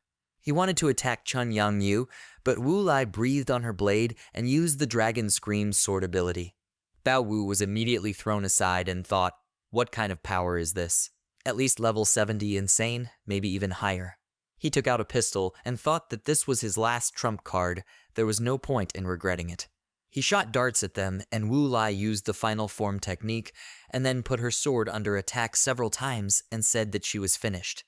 All the darts, one after another, stuck into her sword, and Bao Wu said in surprise that she deflected the darts with the hilt in this way. Wu Lai told His Majesty that he no longer had the will to fight. What will he order to do with him? Xin Shen replied that naturally, the surest way to deal with people who came with bad intentions was to remove them from his path forever. Suddenly, he fell silent and felt something. He grabbed his chest and thought, what happened to his body? Why did the power of the sacrament of 1,000 lives suddenly begin to flock? Something emanating from this force flows into his thoughts and interferes with his decisions. Chun Yang Yu called out to him, and he replied that he was fine. The color of his eyes changed, and he told Bao Wu that since it had come to this, if he didn't escape, it was possible that he would die here. Bao Wu asked, is he inviting him to escape? He is the commander of the Iron City Guard. Even if he escapes, who will protect the well-being of the people of this city? Duty requires him to fulfill his duties to the end. His feelings demand him to get even with the enemy who killed his brother. If he fails, then Madame Qi and Her Excellency, the head of the city, will definitely be able to bring justice to them. Xin Shen walked up to him, and Bao Wu said that he came so close to him. He is not at all afraid of death. Xin Shen patted him on the head and said that if he really could kill him, he would not have approached him so willingly. Bao Wu replied that from such a distance he had killed at least 100 intruders with his bare hands. He doesn't even need a weapon to kill him. Xin Shen looked at him with a smile, and Bao Wu thought, even though he said so, why does this child inspire such greatness and integrity? He can't even raise his arms for a last desperate attack. He closed his eyes with a smile and thought, does that mean he's going to die now? Is this guy going to crush his head now? At least in words he behaved well and did not disgrace himself before his death. Xin Shen scratched the back of his head and asked, are you serious? Since he is so harsh, then he obediently surrenders. Everyone else was very surprised, and Xin Shen, helping Bao Wu up, said that he was interested in something. If he does everything according to the law, what awaits arrested criminals like them? Bao Wu tutted in frustration and told him to stop making fun of him. In general, Madame Qi declared them dangerous criminals who needed to be detained. If arrested, it was quite natural that she would personally interrogate them. Xin Shen put his hand on his shoulder and said that then let him show the way, let him lead them to Madame Qi. He walked past him and said that his brother was not dead at all. He and the others are still in the mountain area. When it's over, he can personally go there and pick it up. Bao Wu turned around in surprise, and Xin Shen said that if he cooperated well, perhaps he could bring his brother back safely. Bao Wu gritted his teeth and asked, is this a threat? Xin Shen turned around and replied that this was not so. He was only inviting him to become a witness. Witness whether the current leader of Iron City is truly worthy of his efforts and zeal. Meanwhile, Qi Roman 11 watched them and said displeasedly that that idiot Bao Wu also lost. It's time for her to force the head of the city to take up the matter herself. Time passed. Bao Wu arrived at the head's castle and knelt down on one knee, saying that he was glad to welcome the venerable head of the city. Du Senye looked up at him and asked what business brought him here. She's a little busy right now. He replied that he had discovered that the Wang family from the northern suburbs was planning to sell their lands in Iron City. Since she had previously liked these lands, he decided to personally report on this. Du Senye turned her gaze to Qi Roman 11 and asked, what does this all mean? She smiled and asked, how about inviting all these people to talk and find out what's going on? In addition, she should be well prepared for this meeting. Bao Wu noticed her angry expression, and after a while, Xin Shen and the others arrived at the city leader's residence. They sat down in the reception room, and Wang Lai asked what she should do. She, an insignificant peasant woman, will have a meeting with the head of the city herself. At least she won't be embarrassed. Xin Shen touched her hand and said that it was okay, even if she didn't succeed, he would cover for her. She smiled and invited him to return home and get married after the negotiations were over. Xin Shen asked her to moderate her ardor, and after that Du Senyi entered the reception room. She sat down on a chair and said that she heard that someone was going to sell the lands that the city authorities were interested in. Do they think she has the right to interfere in this matter? Wang Lai bowed to her and thanked her for the invitation. It was a great honor for a commoner like her. Key Roman 11 looked at her and thought, wasn't there another person in this gang? Wang Slay said that she was Lai from the Wang family. Her husband left this world early, and her only daughter died in a recent feud. She looked at Xin Shen and said that she was a lonely and destitute person. It was difficult for her to decide to do this. All she could do was ask a man from her husband's family to help her with her affairs. Du Senyi looked at Xin Shen and asked, does it mean that this person was sent by her husband's family? She smiled and asked how much he was going to sell these lands for. Let him name the price. Xin Shen showed her 2 fingers and she asked, 200,000. For a wasteland on the outskirts, this is a very reasonable price. Key Roman 11 said that this is not entirely true. Perhaps the city mayor was mistaken. Du Senyi asked, was he really talking about 2,000? If there was commercial value, she might understand, but isn't it too much to ask for 2,000 for an ordinary piece of arable land? Key Roman 11 said that if she was not mistaken, he meant 200,000. Du Senyi asked in surprise, 200,000. Key Roman 11 asked Xin Shen, has he already brought divine copper out of the ground? Xin Shen asked, does that mean she is Madame Key? It is not surprising that she was able to find out about their route in advance. From the very beginning, they were monitored using a scrying spell. It's just a pity that she didn't guess right. We are not talking about 200,000, but about 20 billion. The head of the city and Madame Key were very surprised, and Xin Shen said that this price is not for the value of this land, and not the price for its commercial value, and especially not the price for mineral deposits. He grabbed his weapon and said that he wanted them to pay all the expenses in the war they intended to start. Du Senyi became very angry and said that he, a petty swindler, seriously dared to pull such tricks in the residence of the head of the city. She pulled out a weapon and said that she wondered if he could argue with her now. Wu Lai told Xin Shen that she was a dwarf in human form. Dwarves have super powerful strength as well as outstanding endurance. For this reason, they are also known for their stubborn nature. If they have decided something for themselves, it is unlikely that anyone will be able to change their mind. Du Senyi attacked Xin Shen and said that knowing that she was not to be trifled with, they still dared to come here to their destruction. Now she will arrange it for them. At that same second, the city leader's weapon collided with Wu Lai's sword, and she held back her blow. She thought that she had such power. Her strength was not inferior to hers at all. She asked, is her power level already at an insane level? Du Senyi is now level 81. She just grinned back at her, and Wu Lai jumped back. Xin Shen said that she is indeed stronger than her. But surely she can hold out for 5 minutes against her. Wu Lai replied that not only would she last 5 minutes, she would defeat her. With these words, she resolutely pointed the sword forward, and Key Roman 11 thought it was strange. What is this group still up to? For what purpose did they come here? Such an ill-conceived provocation is simply a waste of time. Suddenly, her expression changed, and she thought, is this a waste of time?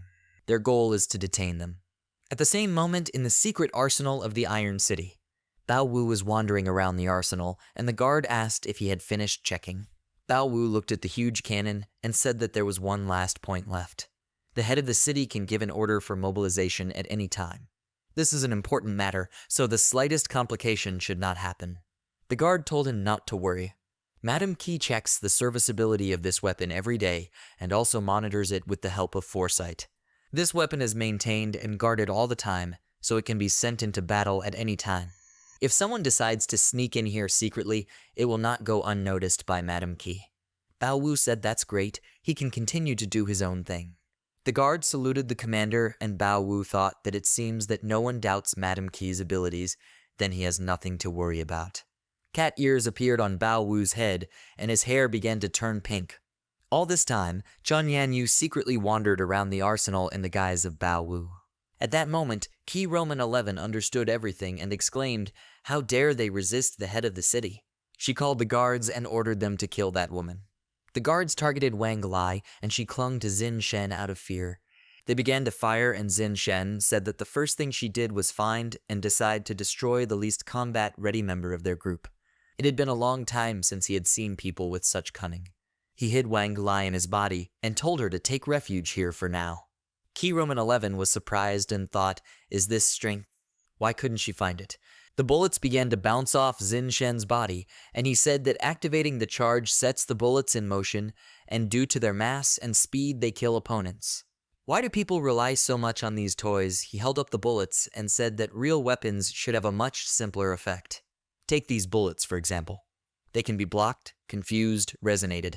He clenched the bullets in his fist and said that they could also be blown up. The guards' weapons began to explode, and one of them asked, did the magazines explode? All the bullets became unusable. Xin Shen said that something created based on such principles could hardly be considered a real weapon. Indeed, without his reign, progress in this era slowed considerably. Meanwhile, Wu Lai parried Du Senyi's blow, and they both retreated back. Du Senyi smiled and said that she could not cope with her using only brute force, as expected from a dragon. Wu Lai thought that she felt pain in her hands. It had been a long time since she had faced such a strong opponent. Du Senyi put her weapon on the floor and said that she was worthy of seeing her real skills. Let her try not to crumble into powder. She used Steel Providence and then extended her hand towards Wu Lai and told her to retreat. At the same moment, Wu Lai was thrown back and tried to stop, plunging her sword into the floor. She thought that an unknown force inside had forcibly pulled her away. Du Senyi said that this weapon is called Undefeated. This is the power she gained after coming into contact with the demon world.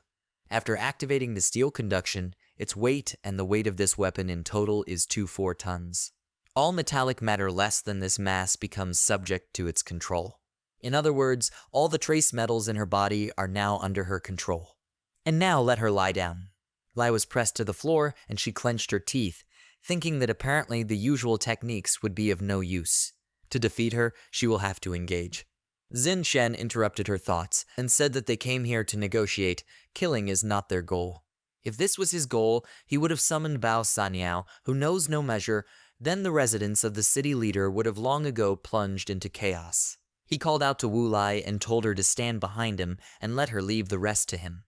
Wu Lai obeyed him and then stood behind him. Du Senyi thought, has this little guy discovered that the power of steel conduction cannot pass through other objects in its path? Even so, there are metallic elements inside every creature. Since he decided to hide her behind his back, she would simply deal with him first. She used her ability again and began to attract metallic elements to her. All the dishes and furniture began to be attracted to her, but Xin Shen and Wu Lai remained in their places and Du Senyi thought, what's going on? How is he able to sit without moving after this? Is he heavier than her? But this is impossible. It cannot be that the metal elements inside his body weigh more than 24 tons. There is no exception to this rule. No metal can resist its power. She used her ability again and told him to get his ass over there and die. Otherwise, she will activate the metals inside him, and they will tear his body from the inside. Then he himself will beg her for death. Suddenly, she was very surprised when she realized that she was being drawn to Xin Shen. He caught her and she asked why. He replied with a smile that it is logical that the action of this force also works in the opposite direction. His gaze became stern, and he asked what part of the budget revenues of the Iron City is the cost of 20 billion for preparations for war. Du Senyi exclaimed displeasedly that she was the boss in this city. Why should he care how she spends her money? Xin Shen hit her on the butt, and she asked, did he dare to hit her? Xin Shen looked at Bao Wu and said that judging by the expressions on the faces of her subordinates, he understood that such military expenditures were completely inappropriate. He saw the Iron City. Management is carried out in the correct order, and the people live in prosperity. There are no signs or prerequisites for the expansion of the state, but if she ties this city to the wheel of war and is defeated, then this will turn into a disaster for the people. He hit her again and asked, she asks why is he hitting her? She got off easy. Du Senyi thought, where did this guy get such strength? She can't even break free. She called out to her subordinates and asked what they were worth. Is that really how they're going to look at it? Bao Wu said that Madame Qi is no longer with them. She left her phantom. He dispelled her phantom with his foot and said that what concerned him was what he wanted to ask. Military expenditures equal to the budget revenues of the Iron City for 2 years, and even plans for a war of conquest. Is this all true? Why, as the commander of the Iron City Guards, did he know nothing about the fact that they were spending such huge sums on military needs? He turned away from her with displeasure and said that he was right in saying that she would get off easily with a spanking. Let him continue the punishment. Zin Shen replied that he couldn't do it anymore. The dwarves' asses were as strong as stone. There is little pleasant here. Du Senyi called out to the two of them dissatisfied, and then Zin Shen pulled her to her feet and said that it seemed that the city leader would not be so easy to convince. He headed towards the exit and said that then they should invite Madame Qi back here, let her personally explain the whole essence of her intrigues. He decided to call Chun Yanyu, and the machine reported that the subscriber was unavailable. Zin Shen said that contact was lost. Apparently, he will again have to take up a task that does not correspond to the status of the emperor. He went down to the armory, and Qi Roman 11 said that he got here later than she expected. Chun Yongyu stood behind her, and Qi Roman 11 said that she would tell him how he was able to estimate their military expenses at 20 billion. And the whole point is that he acted in concert with this little kitten who gave him information about their weapons. Chun Yongyu apologized to Zin Shen and said that she was not her rival. Qi Roman 11 showed that she and Chun Yongyu had the same rings on their necks and said that these were master and slave rings. If the wearer of the master ring receives damage, the wearer of the slave ring will be affected twice as much. In addition, if the wearer of the slave ring moves a long distance away from the master's ring, it will automatically strangle the wearer. Alas, even after taking his subordinate hostage, she still cannot guarantee that he will not harm her. And all because he, after all, is Zin Shen, the same Zin Shen who was once the ruler of the ancient empire. She is afraid that Zin Shen, the holder of such a title, is capable of sacrificing a couple of his subordinates without blinking an eye. Zin Shen just smiled slightly, and she asked, "Is he silent? Is he surprised that she knows who he is? Or why, even knowing who he was, she gave him such a welcome? Her precognitive powers are capable of not only learning about the past, but also predicting the future. And what is even more important is that this ability allowed her to acquire countless treasures that are beyond the power of an ordinary person to obtain. After 1,000 years, he was finally able to return to this world, but he would immediately die by her hand. Truly a pathetic sight. Zin Shen called out to Chong Yongyu and then extended his hand and told her to come over. The ring on her neck came undone and fell to the floor, and after that, she ran to Zin Shen and hugged him. He told her that she had already successfully completed the task he assigned her. This is quite enough. He hid it in his body, and Qi Roman 11 asked what kind of power this was. How did he do it? Zin Shen replied that what she saw from beginning to end was his ability alone. An ability that every one of his people knew about 1,000 years ago, perfect mimicry. In order to carry out exquisitely precise mimicry, a basis of super strong computing ability is required. He thanks her for wasting so much time on idle chatter. This time was more than enough for him to find out how to crack these rings. Qi Roman 11 laughed and said that a 1,000-year-old antique that should have been buried long ago dares to underestimate her. She pointed the weapon at him and said that out of respect, she would allow him to see her deadliest artifact. Zin Shen asked, "Is this a weapon processed by divine copper?" Qi Roman 11 asked, "Weapons, of course not. It's just a flashlight, just a little stronger." She lit it and said that, however, the radiation dose is 1,000,000 ren. A bright light illuminated Zin Shen, and an explosion occurred, and after that Qi Roman 11 said that she lied. This is a beam weapon enhanced by divine copper, thanks to which she cannot worry about residual radiation at all. She laughed and said that not a single creature in the world is able to evade the light, much less survive after such a dose of radiation. Zin Shen said that in fact, no carbon-based life form could withstand such a dose of radiation. It's good that he came without clothes, otherwise there would be nothing left of them. He dusted himself off and said it was strange. Didn't she boast that she could learn about the past and predict the future? Why does her face look like she made a mistake in her calculations? Her next words will be, "This is the newest weapon of this era. Why didn't it kill this kid?"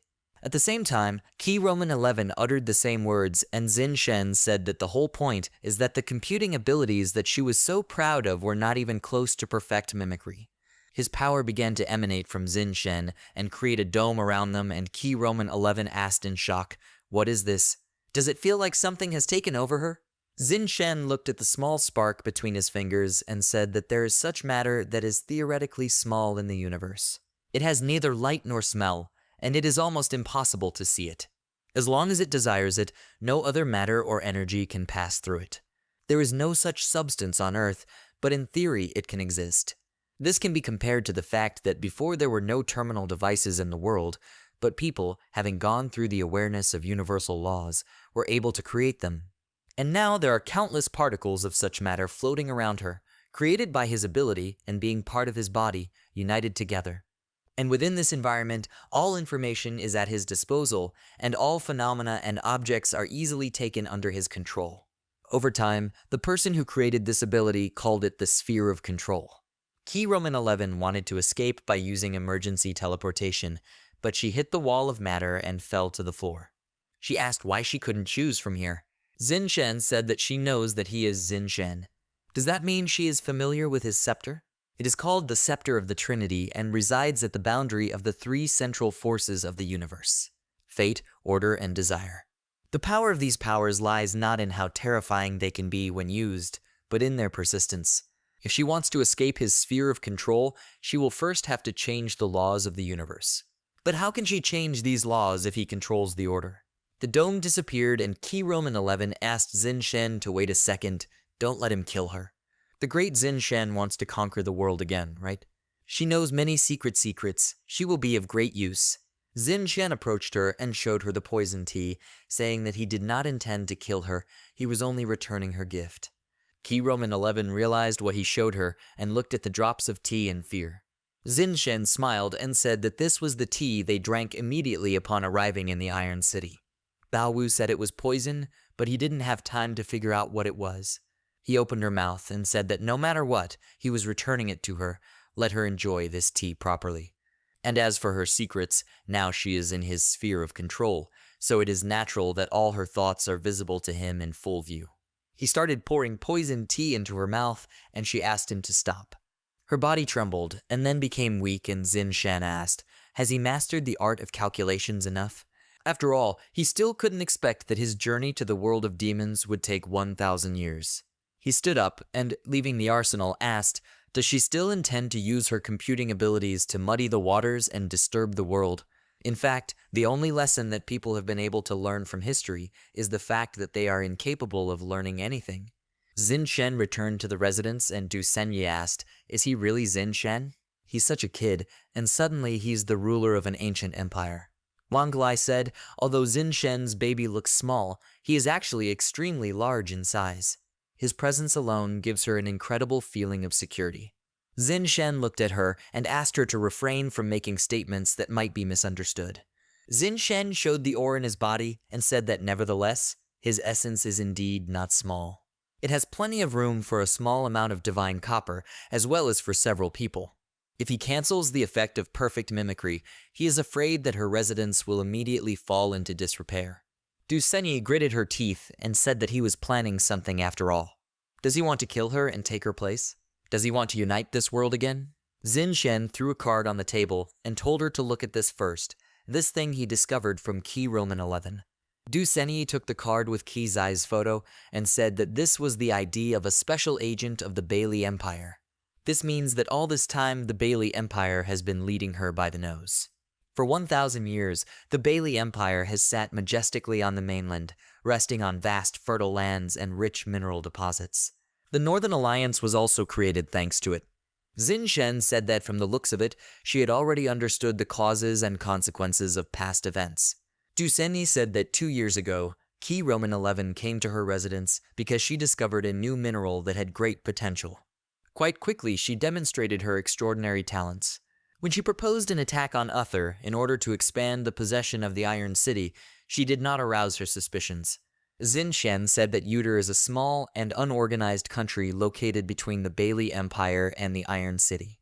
According to preliminary calculations, the military unit that Key Roman 11 was responsible for arming would be able to capture the entire territory of Uther in 3 or 4 days, and then the Bailey Empire would take advantage of the pretext and send in its troops.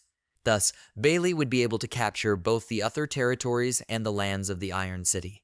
These 2 years she diligently kept the secret and acted to please the Bailey Empire. Du Senyi sat back tiredly and said that she had nothing to say after being fooled like that. Xin Shen put a ring on her and said that there was no need for an apology. Let her just humbly accept her punishment. Du Xinyi gritted her teeth, and Xin Shen said that this is the master and slave ring. The master's ring is now on Madame Lai.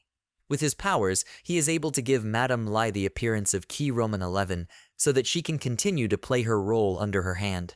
He wants the Bailey Empire to continue to think that their plans for the Iron City are still not threatened.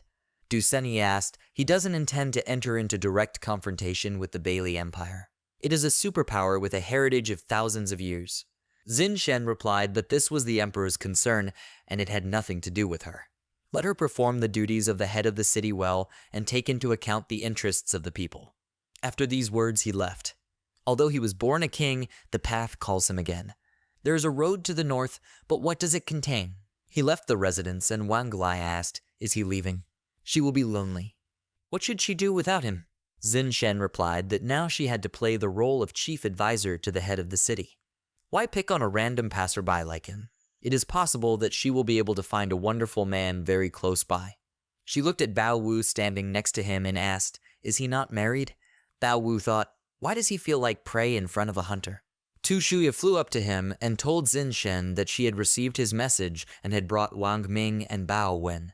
Bao Wen stood and smiled stupidly, and Tu Shuya said that Wang Ming was fine, but he was a little crazy.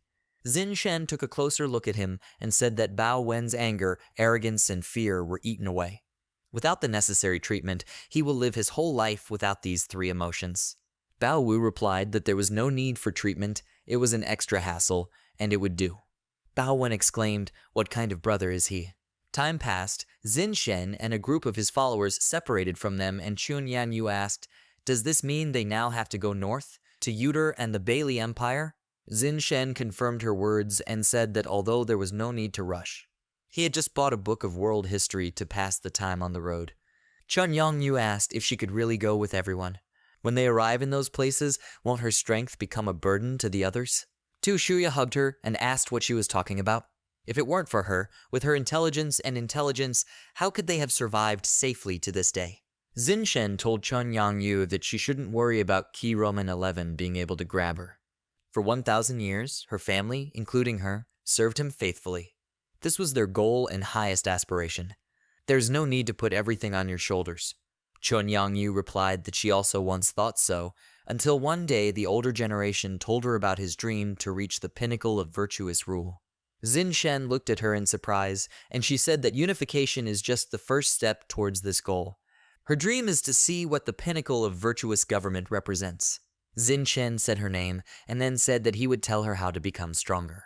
Since time immemorial, the main way for intelligent beings to go on an unexpected adventure and gain extraordinary abilities was to interact with the world of demons. But if she decides to pay this price, then from that moment on, her life and death will be in his hands. Chun Yongyu knelt before him and said that she agreed to put her life in the hands of His Majesty and serve him until her death. Xin Shen placed the scepter in front of her and said that she should interlace her fingers around the scepter of the Trinity, which represents fate, order, and desire. She needs to close her eyes, clear her mind. Let her not think about anyone or anything. And then let her silently say his name, the Abyss. Chun Yongyu found herself in a completely different space, and the voice of Xin Shen said that in accordance with the laws of order, she had already established temporary contact with the demon world. The night sky above her head suggests that fate is favoring her on her path. Her loyalty rises like this moon, and her battle radiance like these stars. Now let her tell the demon world what is her wish. After that, Chun Yanyu said her wish and returned back. She opened her eyes and asked, has she become stronger? Her level increased to 14, and she hugged Xin Shen, thanking him. From now on, she would never cause him any more trouble. Xin Shen asked, in her opinion, she is not causing him trouble now. Since they brought up this topic, it was possible that in the future he would be the one who would cause trouble for everyone. Chun Yanyu asked, how is this possible? He shouldn't joke like that. Xin Shen replied that he was not joking. When he had just returned from the demon world, having acquired the sacrament of 1,000 lives, he first felt a feeling of anxiety. Upon physical contact, the lower half of his body reacted in a strange way. The first night after arriving, he felt a sense of nostalgia. A feeling of regret washed over him when he wanted to finish off Bao Wu. And when he pretended to be dead, he felt the bitterness that Chun Yongyu experienced. Now he finally understands. In addition to the fact that the mystery of 1,000 lives allowed him to become stronger, it also endowed him with something unprecedented, namely humanity.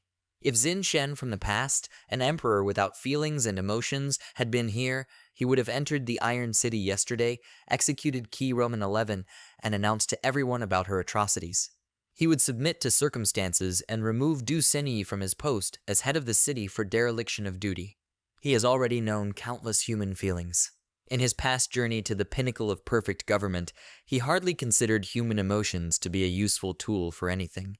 The vast majority of the time, human emotions seemed more like a dangerous trap that he should avoid at all costs. Could this really be the price for invading the demon world and seizing power? Time has passed. The book says that 2 years after the unification of all things, the ancient emperor Xin Shen disappeared, going to the world of demons. Less than 100 years had passed before all races, one after another, began to exhibit anthropomorphic properties, which became an unprecedented shock for everyone. The dragon tribe was the first to leave this union and go to live on the tops of the mountains away from the rest of the world. Less than 300 years later, every race ceased to exalt the name of Xin Shen. The great empire actually sank into oblivion. Xin Shen looked at the pages of the history book and asked, "Is it true that the dragons left the alliance first?" Wu Lai replied that this was true, however, she did not have a single idea why previous generations made such a decision. Xin Shen closed the book and said that each race took on a human form. He is afraid that his journey into the world of demons and the acquisition of the mystery of 1,000 lives, among other things, has brought with it unknown consequences. Suddenly the bird they were riding on stopped and told the clients that they had arrived. Xin Shen got down and walked to the terminal, saying it was a great job. This is the 500 yuan they agreed on. The bird replied that he was very grateful, the master is very generous. This month he'll be able to buy himself some good booze again. But still, he doesn't understand them at all. Instead of using the intercircular lines of the Northern Union, they suddenly decided to spend so much money to use its services. And although things have not been very calm in Uther lately, did they really have to make such a difficult journey through this wilderness to get to the territories of Uther? Xin Shen laughed and replied that he had recently acquired a large fortune, so he wanted to admire the scenery that is rarely seen in normal times. The girls thought that if only he had not become rich, with so much divine copper, an ordinary person could squander money without measure all his life. The bird set off and said that apparently he was already talking too much. From here to the capital Uter, there is a considerable distance. Let them take care of themselves. Tu Shuya asked Xin Shen, does the person he is looking for really live in this wild mountain region? Xin Shen replied that Bao Saniao told him that in this place lived the remnants of the people who once served the ancient empire. One way or another, in order not to waste time on the road to Uther and the Bailey Empire, they should find them along the way. Suddenly some guy started screaming for help and asked if anyone was there. He ran to Xin Shen's group and asked them to help him.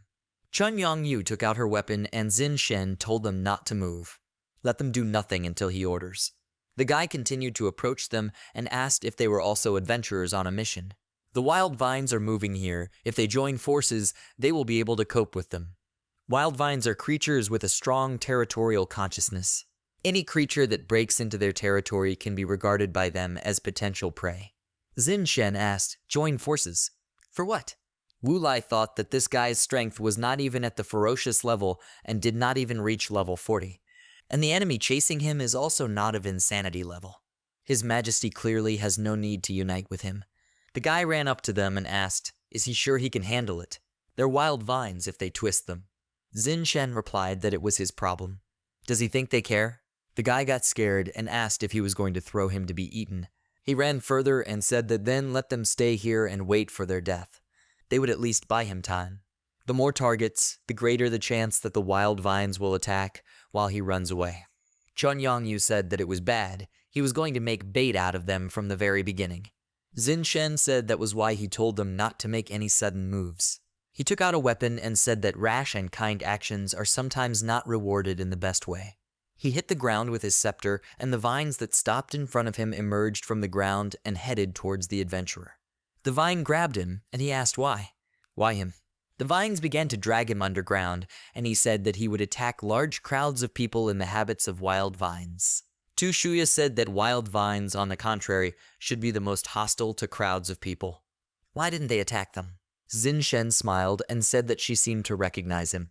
A girl appeared from under the ground and joyfully said that this is the great Master God, the little Master God. Time passed. A group of people appeared in the forest and Chun Yanyu asked, "Does this mean this place is the habitat of wild vines?" The girl knelt in front of Zinshen and said that his humble servant Ba Lily, on behalf of the wild vine tribe, greets the little Master God and is glad to see him back. This girl is level 55 ferocious. Zinshen said that little is not necessary. Zinshen is the emperor, no more, no less. They do not need to use God when referring to him. Ba Lily replied that she understood Master God, no problem. Zinshen said that he would not insist, let her call him whatever she wants. If his memory serves him right, when the tribe of wild suckers voluntarily submitted, she was just a small grass growing on the top of a branch. And after more than 1,000 years, she was able to survive and take on human form. Ba Lily replied that she herself did not understand anything. She simply lives by herself, following her character. And as for her human form, let him not ask, she herself does not know. She bowed her head to Zinshen and said that she urgently begs the Master God to raise Uther to the ground in order to protect the last habitat of her tribe. Zinshen looked at her a little surprised, and then his gaze became a little upset and Ba Lily said that this place was originally the outskirts of the imperial capital. Over the past 1,000 years, virtually no changes have occurred here. About 3 or 4 years ago, a crowd of people who proclaimed themselves Uther adventurers began to take over these lands step by step. What Master God can now see is the last land of free wild vines. Zinshen said that since they still consider him their master, he should naturally take on the responsibilities of the emperor. Ba Lily pointed to the drinks and said that then, following the ancient treaty of alliance, let him accept payment from their tribe. Tu Shuya asked the fee. Chun Yangyu replied that she knew about it. Although the ancient empire was able to unite all things, most creatures could not survive without plants. Therefore, flora and fauna entered into an agreement between themselves on mutual concessions. Representatives of the flora voluntarily paid a fee in exchange for freedom and protection from other communities. Wu Lai brought the glass of leaves to her face and said that the aroma was pleasant. Ba Lily smiled and said that they could drink and judge for themselves. The girls took the glasses and Chun Yanyu said that the aroma was so unusual and sweet. Tu Shuya asked what kind of drink this is. Ba Lily replied that this juice came out of her. The girls immediately spat out the juice and Zinshen said that this is not bad, he needs another glass. Chun Yangyu said that this juice is made from human excretions. How can he drink this? Zinshen said that he doesn't actually need food, but now his body seems to feel a pleasant sweetness. Chun Yangyu remembered his words about human feelings, and then took away the basket of drinks and said that she would confiscate it. She will dispose of this honey syrup. Zinshen dissatisfiedly extended his hand towards the basket, and then Chun Yangyu began to run away from him, and Ba Lily said that she would respectfully wait for the triumphant return of the Master God. Time passed, Zinshen and the girls came out into the clearing and saw the city-state of Uther in front of them. Wu Lai said that the city is shaped like a sword, how unusual it is. He looked at the corpses and said that they were not so far from a special appearance. Let them look at their feet. The girls saw a pile of corpses and Chun Yanyu was horrified. Zinshen said that the first signs of troubled times had finally appeared. Or more precisely, signs of the world in its normal state.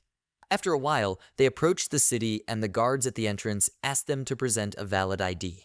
Zinshen took the form of a stray child and said with pitiful eyes that it was his first time here and he did not have an ID. What should he do? The man asked, then how about he go back to where he came from? If he continues to dig around here, he will get a kick in the ass from him. Zinshen cried and said that he had gotten away from his family.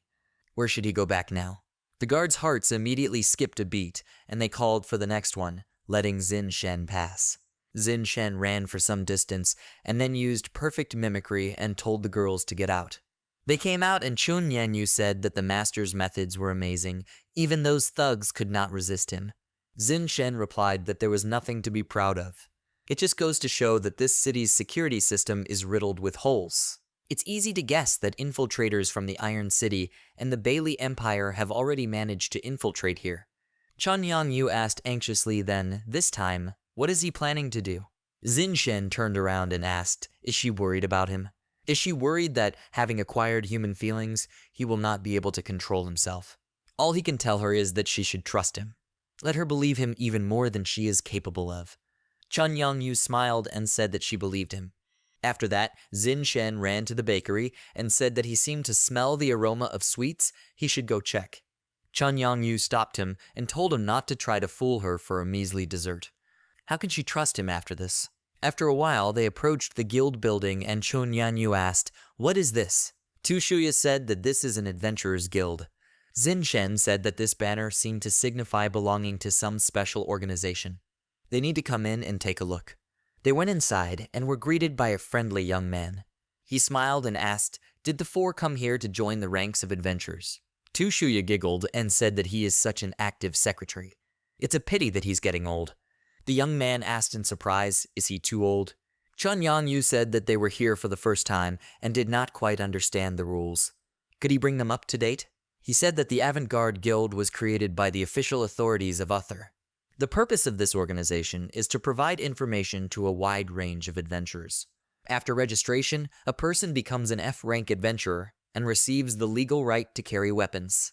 By completing tasks and gaining experience, they can advance through the ranks. By becoming high-level adventurers, they will be able to receive even more privileges and rewards. He pointed to the notice board and said that the functioning of their entire city was closely linked to the Adventurers Guild. Any person has the right to publish a task and assign a reward to the Adventurers Guild. Zin Shen asked, did he understand correctly? Strong adventurers are essentially Uther state forces. The guy replied that he could probably say so. Suddenly, he noticed something and asked to forgive him for his tactlessness. That means there were 5 of them, but he only saw 4. It turned out awkward. Bao Saniao appeared behind Zin Shen and began to get angry, and Zin Shen told her not to be so hot-tempered.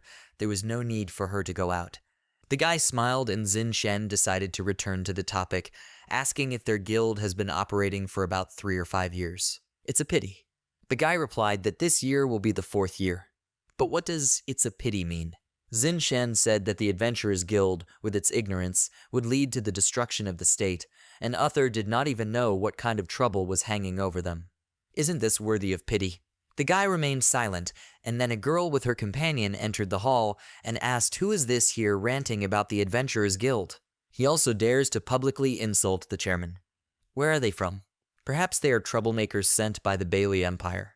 Her companion said that the Imperials would not be able to talk to them so calmly. She asks for forgiveness. This young lady has a terrible temper. Let them forgive them.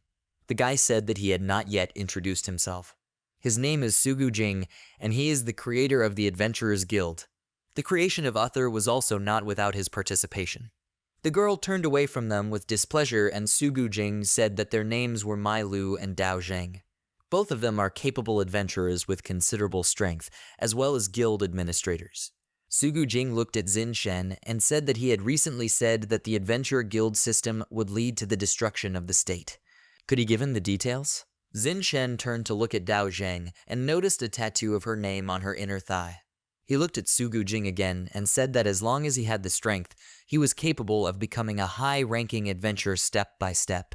Is there a better system for invading than this? Sugu Jing asked, is he saying that saboteurs from outside can penetrate Uther in this way? This is an unfounded alarm. They already have means against this. For example, among his 3 companions, the Dragon Lady has the highest level. And as for the Spirit Fox Lady, now he is not surprised that when they met, she considered him too old. It turns out that her type is younger guys. He looked at Chun Yang-yu and said that the lowest level is Wu. He stopped short and asked for forgiveness for his tactlessness, the lowest level for a human girl in the form of a beast. A truly rare mutation. He shrugged and asked, the 3 of them formed a team and have been traveling for quite some time, right? He will not continue, so as not to intrude on their personal affairs. Tu Shuya hugged herself and said that this was disgusting. She feels as if this old guy examined her from head to toe. Sugu Jing exclaimed that he was not an old man. Zin Shen said that he seemed to have exceptional eyes. Sugu Jing replied that he would not deny. These eyes are really capable of seeing a lot. He thought that this was the first ability he received when he arrived in this world. An information panel that can find out information about anything and anyone. He sees information signs above people's heads.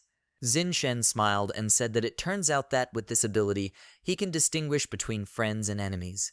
Then who is he in his eyes? Sugu Jing smiled and said that since he is not afraid to reveal his personal information, then he will not stand on ceremony.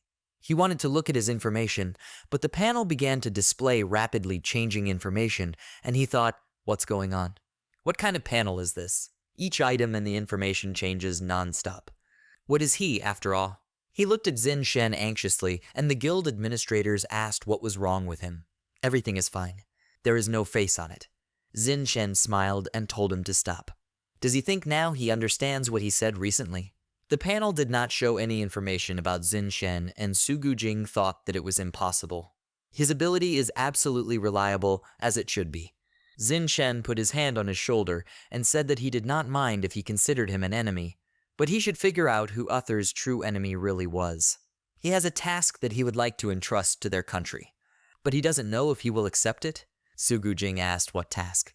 Xin Shen replied that he came from Iron City, and they had recently identified a high-ranking agent of the Bailey Empire there, and they have reliable evidence that Uther was also infiltrated by people from the Empire.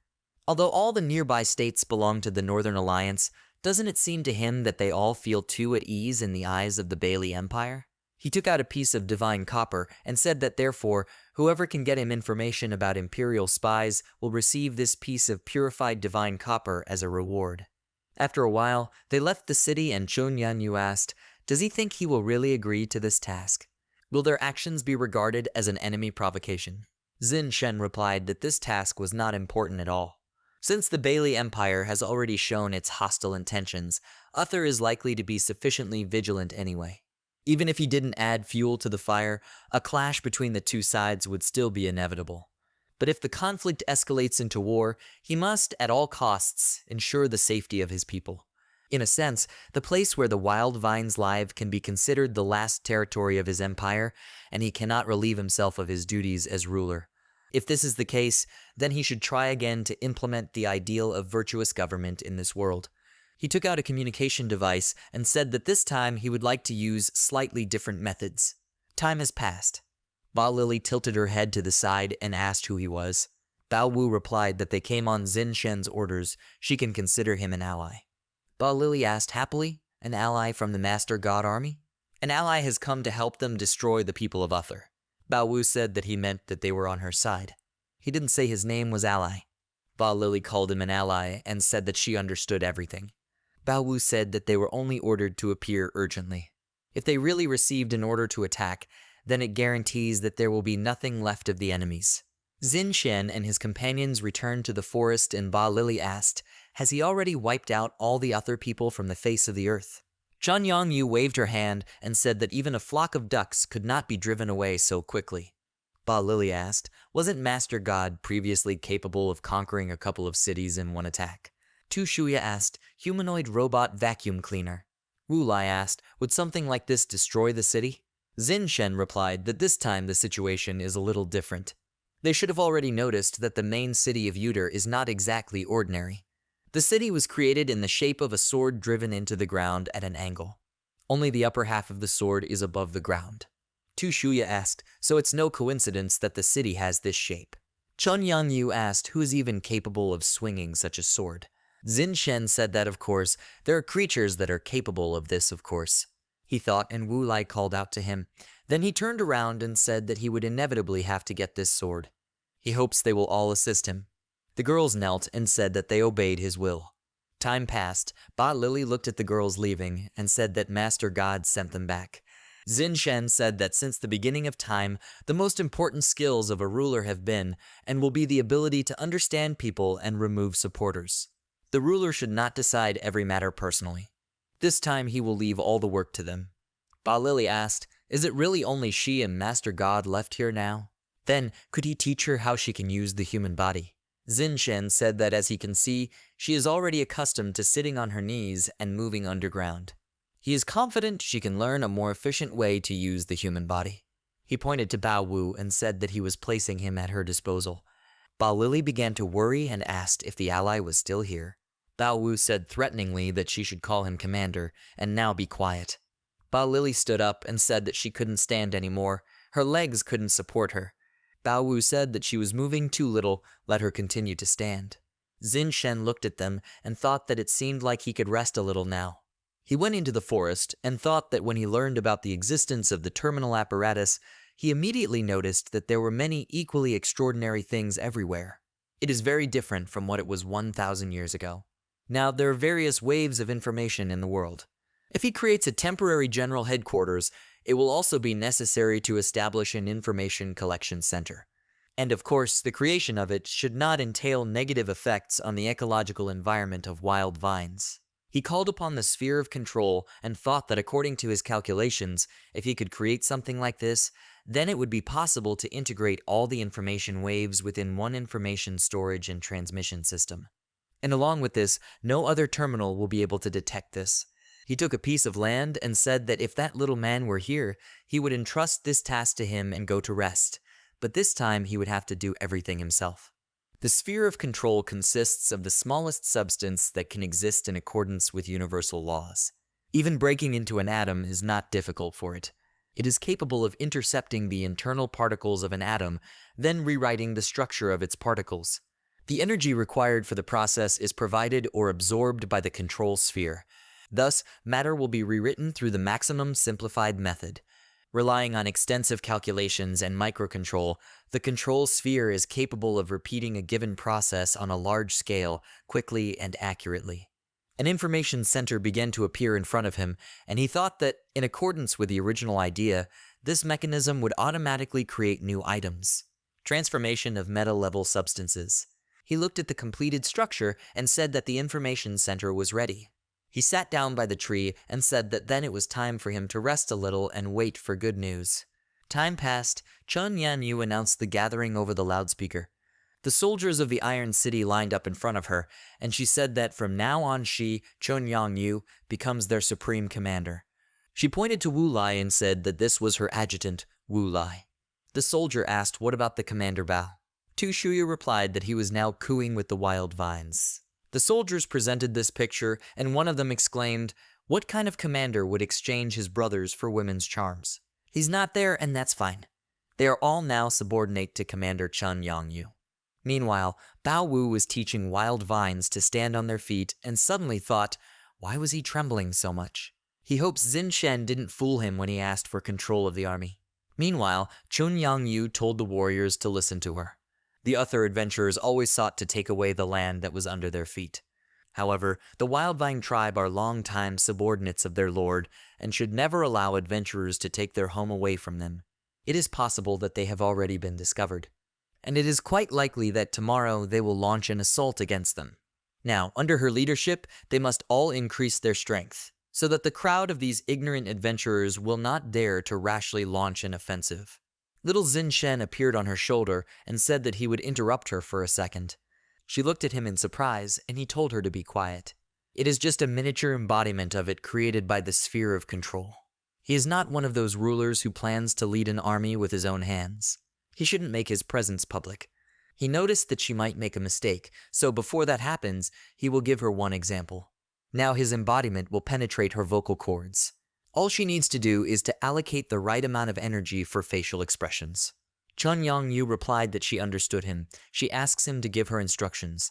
Xin Shen penetrated her vocal cords and did not think that he entered her mouth. Doesn't that count as a first kiss? Tu Shuya immediately turned around and thought that her radar had given a signal. Now Xin Shen began to speak through the mouth of Chun Yang-yu. He cleared his throat and said that he would ask a question to everyone present. What type of weapon is considered the strongest? The soldier replied that it was an explosive, an explosion of unlimited equivalent. Another soldier asked if the situation was extreme. No living creature is able to survive in extreme environmental conditions. Another soldier said that the weapon that can crush the spirit of the enemy is the strongest. Xin Shen said that this is true, but at the same time it is not. The weapon that enemies and allies hope never to resort to is the most powerful weapon. Chun Yang-yu mentally told Xin Shen that she understood. Let him now allow her to continue. She cleared her throat and said that she would like to correct her recent statements. They don't need to strengthen everyone at all, they just need to choose the strongest, from the very sight of which the enemy will experience horror. Let them line up in fan lines. The soldiers obeyed her order, and Chun Yongyu said that if Sugu Jing approached the Wild Vine territories, he would see a group of soldiers in front of him. But his ability will work on a few people in the front row. As long as the strongest are in the forefront, they can easily create the false impression that the entire squad is made up of elites. Faced with such a dangerous force, no adventurer would blindly rush into battle. Zin Shen said that this is not bad. It looks like she has the potential to become his left shoulder and right hand. Chun Yongyu was embarrassed and said that this means pressing on the left and hugging on the right. Zin Shen said that he said left shoulder, right hand. Tu Shuya immediately turned around and thought that Chun Yongyu was thinking about something vulgar. Chun Yongyu said that the current level system is not only based on the person himself. Weapons and items also affect the combat level. The divine copper is ready to be used. Now it is Tu Shui's exit. Tu Shuya stepped forward and used her power on the divine copper. When exposed to high temperatures, divine copper becomes extremely resistant to influence, and conversely, becomes extremely sensitive at low temperatures. Being in an environment with ultra-low temperature, it is able to awaken. Like a living creature, it begins to seek shelter. Divine copper melts, and then clings to nearby matter rich in metallic substances. The divine copper attached itself to the weapon, and Tu Shuya said that everything was ready. Weapons and armor are reinforced with divine copper. She began to shiver from the cold, and Wu Lai asked how she managed to freeze herself. Tu Shuya said that she couldn't use magic. To create a thermal reaction, she had to use spiritual energy, of course. Because of this, she herself froze. She started looking for Zin Shen and asked where he was. She urgently needs his warm hug. Chun Yongyu stopped her and told her not to dare bother the master over such trifles. She looked at the nearest soldier and asked what his level was. The soldier pointed his finger at himself and asked his level. When he measured it last time, I think it was 12 without weapons. Chun Yongyu handed him the armor and said that he should wear this set. The soldier put it on and said it was much smaller and lighter, but other than that nothing seemed to change. Zin Shen used the Eye of Wisdom on him and said that this is enough, quite enough. The soldier's level increased to 72 insane, and Zin Shen said that they were using divine copper so wastefully. If this had not been strategic intimidation, but actual combat, it would have been more than enough to defeat the other adventurers. After a while, adventurers arrived in the forest, and Dao Zhen asked, "Is there a land of wild vines ahead?" Dao Zhen is the martial master Uther. She is human, and her level is unknown. Mai Lu said displeasedly that this bunch of troublemakers had suddenly entered into an agreement with the wild vines, and that the task was only to divert attention and in order to provoke unrest. Mai Lu is the vice chairman of the Uther Adventurers Guild. She belongs to the demonic dog race, and her level is unknown. Sugu Jing said that he would not say that the ambitions of the Bailey Empire are incommensurable. It would be strange if they did not send spies to them. However, the threat before their eyes is much more obvious. He turned to Mai Lu and Dao Zhen and said that if it suddenly gets hot, they should leave the battlefield at that very moment. Mai Lu touched his arm and told him to relax. By nature, he is always cautious. His successor also learned this. Dao Zhen put her head on his shoulder and said that when something happens, he always says something like that. They realized this a long time ago. Sugu Jing said that even if that was the case, he would still say it. After all, unlike his world, this place is different. He told the other adventurers to proceed with extreme caution. Let them carefully scout out everything they can. The adventurers said that they understood him, and in the meantime, Zin Shen discovered their presence. He said that the temporary residents of Uther had indeed come. He is looking forward to the performance of a guest from another world. Sugu Jing is the de facto ruler of Uther, as well as the chairman of the Adventurers Guild. He is a person from another world, and his level is unknown. Meanwhile, Mai Lu sniffed and said that she smelled the scent of a large crowd of young and middle-aged people. There were at least 100 of them. Sugu Jing said that there were no adventurers near the Iron City. Turns out these are soldiers. He told the adventurers that Iron City's army had become so bold that they dared to cross the border they had established 5 years ago. This is pure invasion. Justice is on their side. Let them immediately remove these occupiers from the lands. One of the adventurers rushed ahead of everyone and said that he would set traps. The second adventurer took a sniper position and said that the horizon was under control. Another adventurer hid behind a tree and said that only adventurers are able to penetrate the enemy's camp undetected. Meanwhile, Tu Shuya used her spiritual perception and said that a small force of 4 was approaching from the west. They are all intelligence agents who rely on technology. Among them, she did not sense a single one who had special innate abilities or powers from the demon world. Chun Yongyu took out a weapon and asked, "Technology." She wonders if they will be stronger than the power that the master awarded her. Today they will find out. One of the scouts looked through binoculars with a thermal imager and said that the enemy had been detected. He asks Master Sugu Jing to help him determine the strength of his opponents. Sugu Jing agreed and said that he was launching the Eye of Power. He looked at the image of the 3 soldiers and thought that the Eye of Power was an artifact that he created with his own hands. It allows him to go beyond the field of vision and see what is happening in a completely different place. In addition, he can synchronize this with the information panel and see information about objects in his field of view. He saw that the soldiers were level 72 to 74 and realized that each of them was at an insane level. How is this possible? According to the power level gradation of this world, level 70, which is the beginning of the insane level, is an extremely serious boundary. The owner of the insane level has in his arsenal a trump card that can crush the enemy with one blow without receiving a single scratch. This trump card is usually called the deadly skill. If one does not have directed countermeasures against such an opponent or powerful defensive techniques, the battle often ends in an instant, either death or serious injury. He told the scouts not to attract their attention. They were not their rivals. Let them concentrate on their own defense. The scout said that it seemed that their enemy was not worth attacking head-on. Then, until the very end, they will deal with them from the shadows. But suddenly a phantom blade pierced his body, and Chun Yongyu said that he should not refuse her courtesy and present his soul. With the help of Mu Zhongdao's soul, she could use the skills of the phantom blade. She said that originally the Chun Yang clan's weapon was capable of cutting the soul and using it. Last time Master allowed her to come into contact with the world of demons, now she should be able to control her own spirit over long distances. The sniper in the tree cursed quietly and said that he had spoken about attacks from the shadows. How was he himself caught by surprise? He shot at Chun Yongyu, but the bullets passed through her body, and he realized that the shot did not give a response. This was an intangible body. Chun Yongyu turned around and at one moment used her Phantom Blade Rain ability. Several blades immediately headed towards the sniper, and he said that they had been discovered, and they urgently needed to regroup. The third scout, who was in the air, said that the space under the treetops looked extremely threatening. Is it possible that they underestimated their intruders? Suddenly Ba Lily appeared at the top of the tree and asked if she was flying here. Would she like to sit down?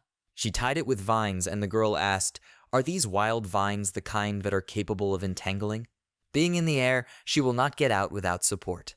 Ba Lily took her in her arms and said that thanks to her mentor, the ally, the tribe of vines finally stood on their feet. The girl pressed her face to her chest and said that it seemed like being restrained wasn't so bad. Ba Lily's legs began to tremble, and she said that, after all, standing on her feet was really tiring her, so they would go downstairs and sit down. In an instant they entered the ground, and the girl said that she was mistaken, she was wrong. Meanwhile, Scout 5 looked nervously to the side and said that because of these 3, the matter was a fiasco. She saw soldiers in front of her who pointed weapons at her and said that because of this, a gang of scoundrels had discovered her too. The soldiers remembered how she was hiding behind a tree, with her breasts peeking out from her hiding place, and said that it would be strange if they did not find her. With such a good build, the role of a scout does not suit her. She smiled and asked, "Do they think with their numbers to force her to surrender?" She says in advance, she will never surrender to an opponent below her. But at the same moment, a bullet fired by a soldier flew next to her. The girl looked at the hole in her clothes that the bullet left, and then a powerful explosion was heard behind her, and a huge stream of flame rose into the air.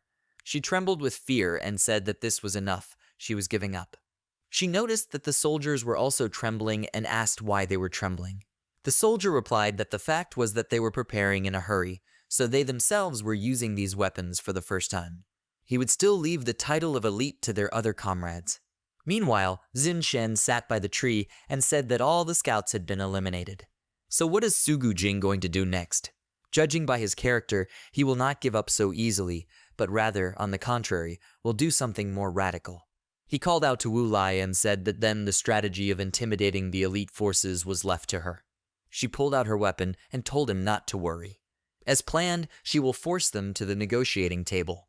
At this time, Dao Zhen said that they had lost contact with all the scouts. The only information they received was that there were many soldiers of level 70 and above in the enemy's ranks, and this is equivalent to their rank adventurers. Su Gujing said that they were too strong. It is almost impossible to win against them with a frontal attack. Mai Lu said that she would find their leader and destroy him.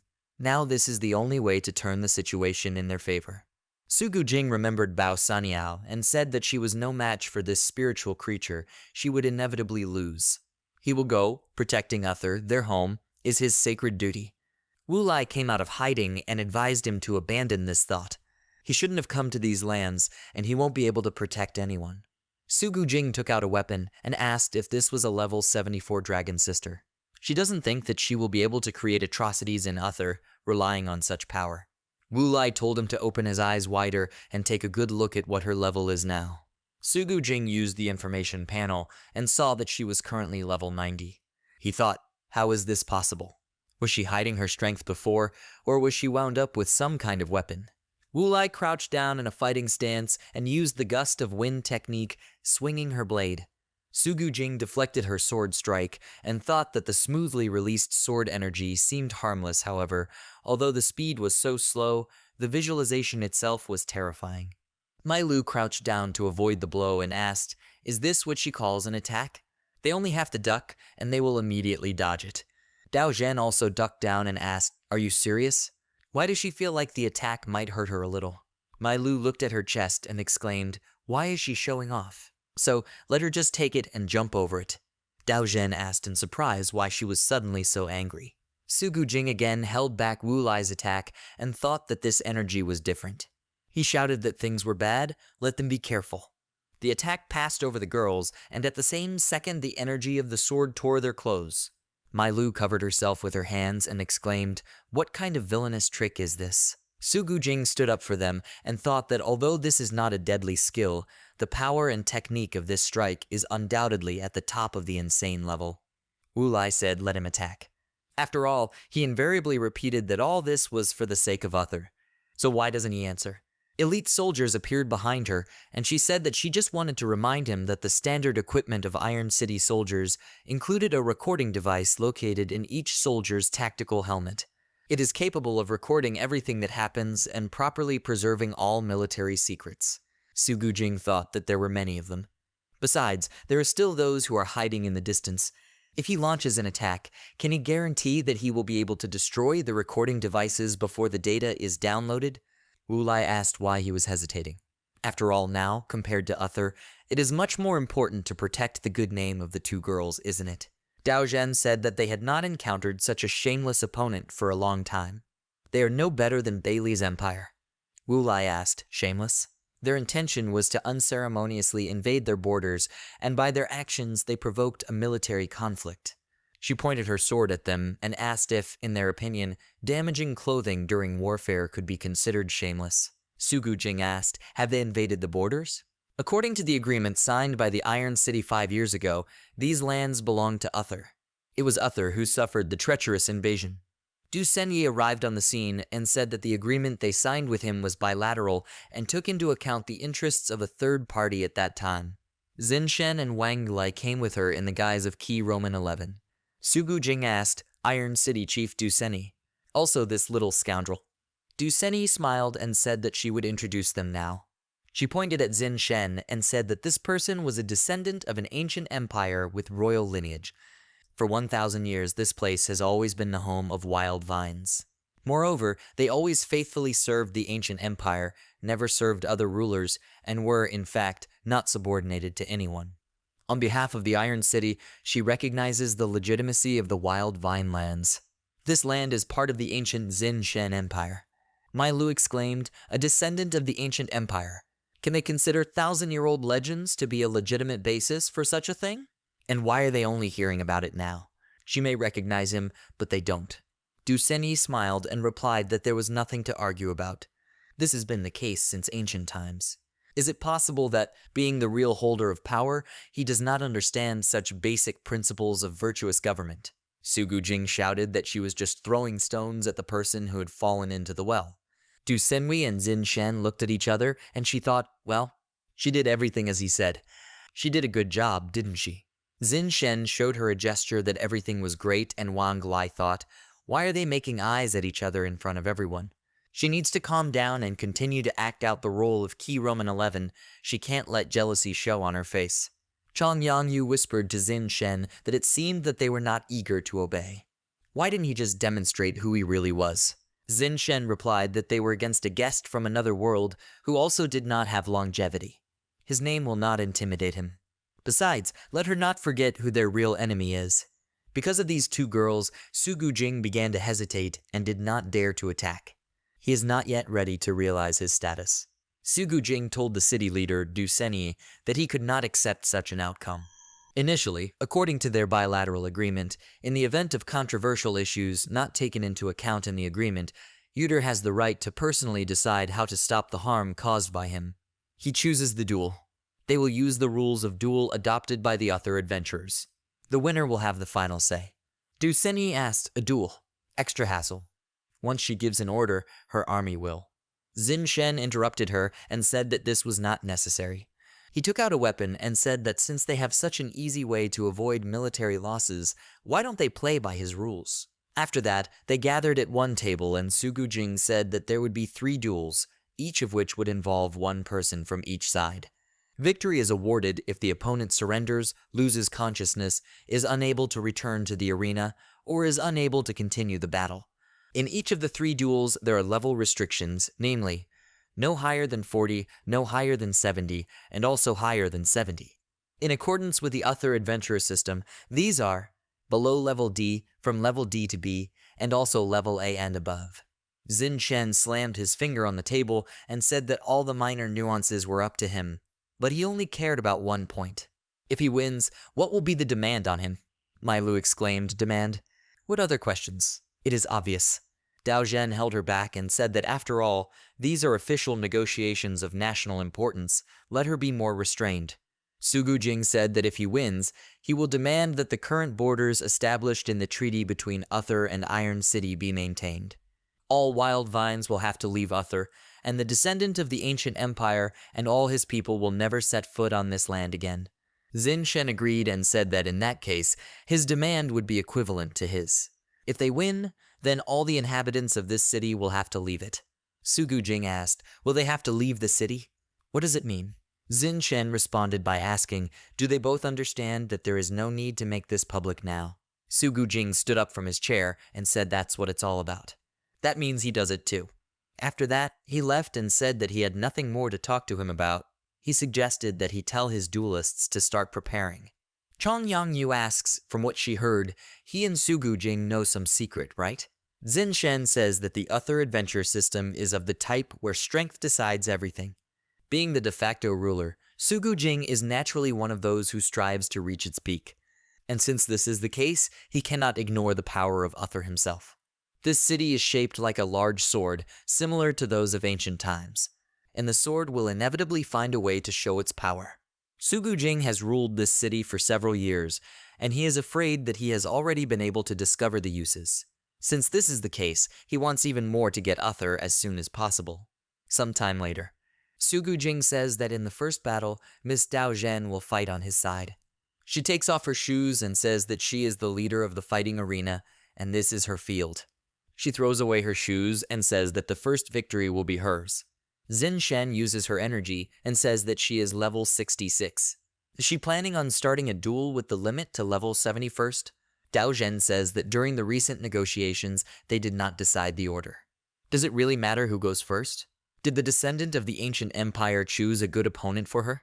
Xin Shen thinks that after the end of the negotiations, the demon dog from Sugu Jing's entourage disappeared somewhere. Apparently, he is already preparing for the next duel. He tells Ba Lily that the time has come for her to come out.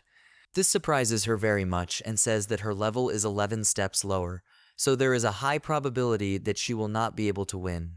Xin Shen says that her opponent is a representative of Uther. This is one of the leaders of a group of enemies that, step by step, encroached on her home. If he hadn't appeared in front of her a few days ago, would she have given up after seeing her? He does not require her to achieve victory. He only wants to see her courage and determination. Ba Lily was surprised to hear this. She goes into the arena and says that she understands everything. Sugu Jing looks at her and wonders, is she just a level 55 wild vine that has taken on a human form? He says that it looks like she can easily defeat her. Ba Lily kneels down and says she is ready. She asks for guidance. Dao Zhen kicks and says that if this is the case, she will not stand on ceremony. Ba Lily dodges her attack by burrowing underground.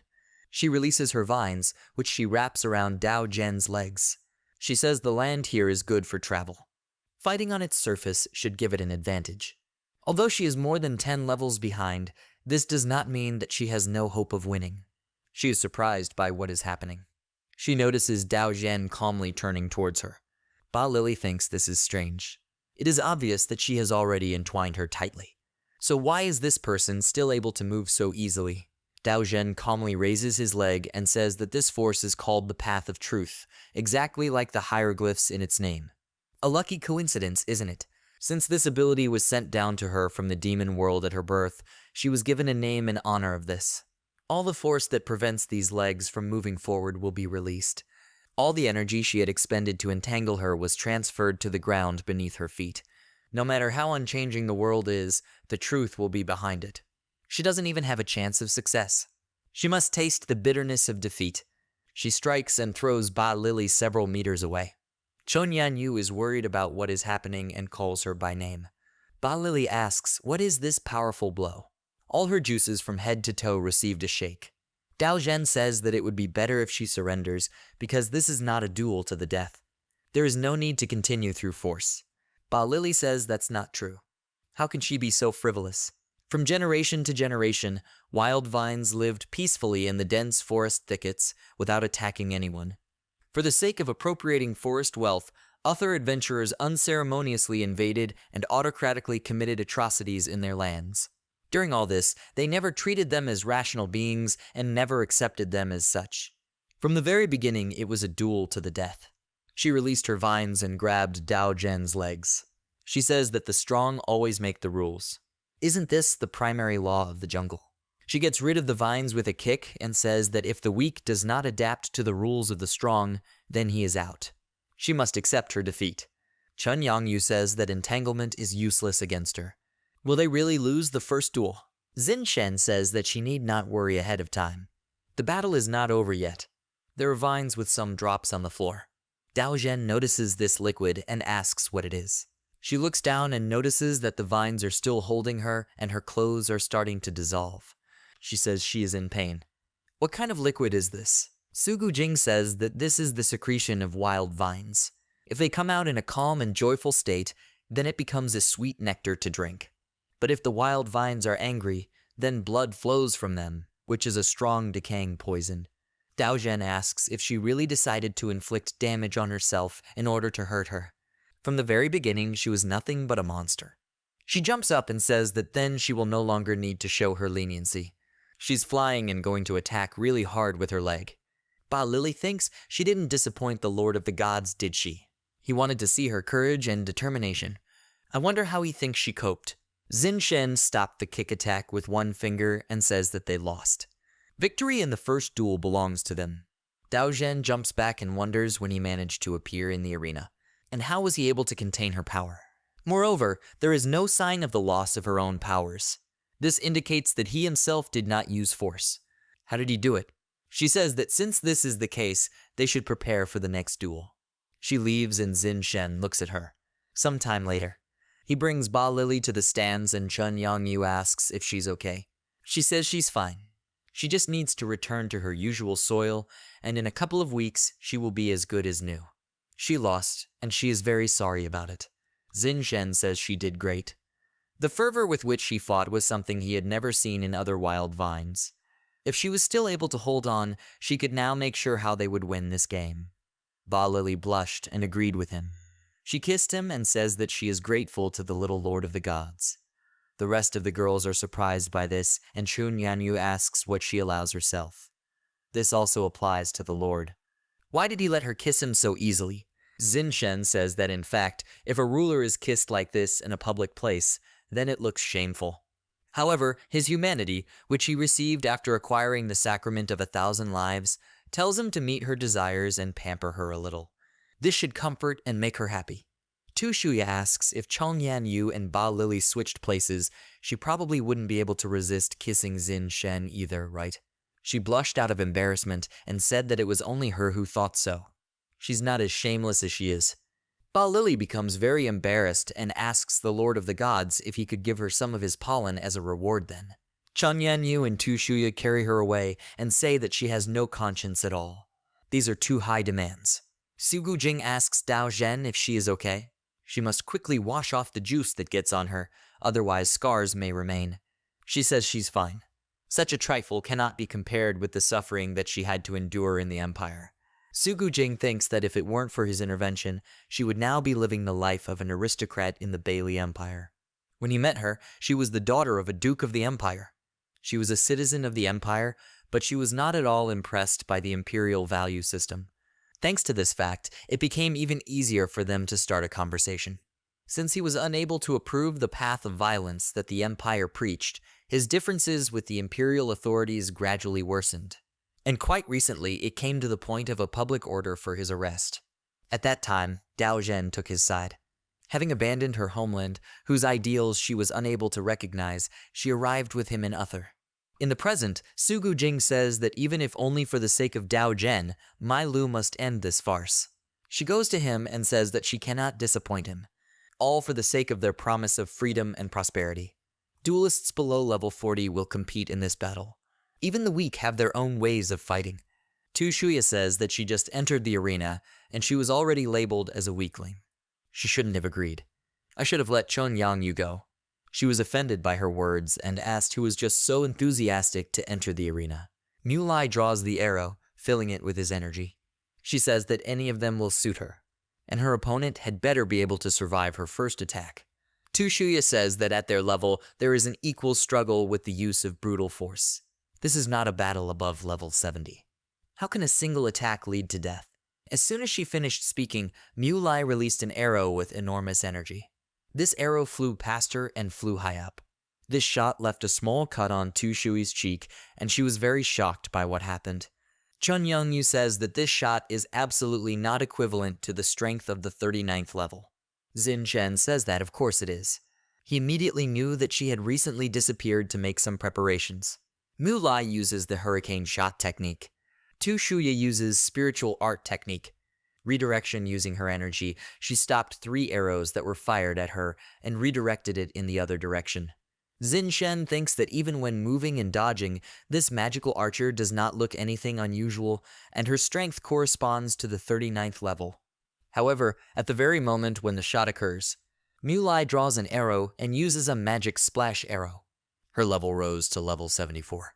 Xin Shen says that this demon dog has suppressed his level. Tu Shuya was injured by an explosion after being shot with a bow by Mu Lai. Chun Yanyu worries about her and calls her by name. Xin Shen thinks that she has suppressed her level unusually firmly and only reveals herself for moments. This is clearly not a power that a demon dog can easily gain. Use the rules and your own abilities to create the shortest path to victory for your teammates. This is Sugu Jing's plan. Chun Yanyu says that if this continues, then Tu Shuya may lose. He thought of countermeasures in advance, right? Xin Shen places his staff on the ground and says that of course it is. He closes his eyes, both his hands barely touching. The thoughts in his head fade away. He falls into the abyss and says that he has not seen the world of demons for a long time. This time there will be only intermediate contact. Last time he helped Chong Yang Yu create contact with the demon world. The clear moon and cluster of stars in the night sky were truly beautiful, right?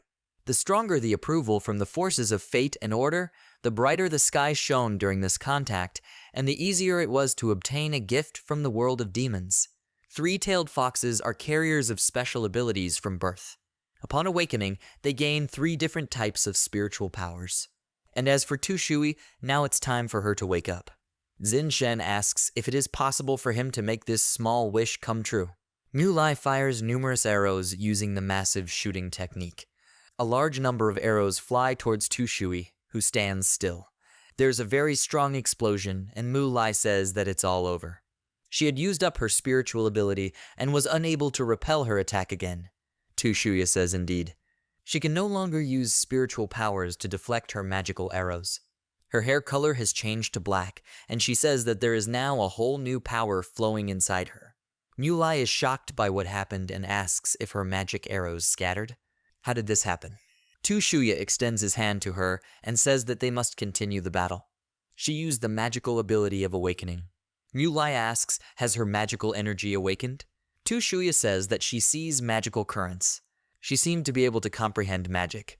And if so, then she is now able to control magical power in the same way as spiritual power.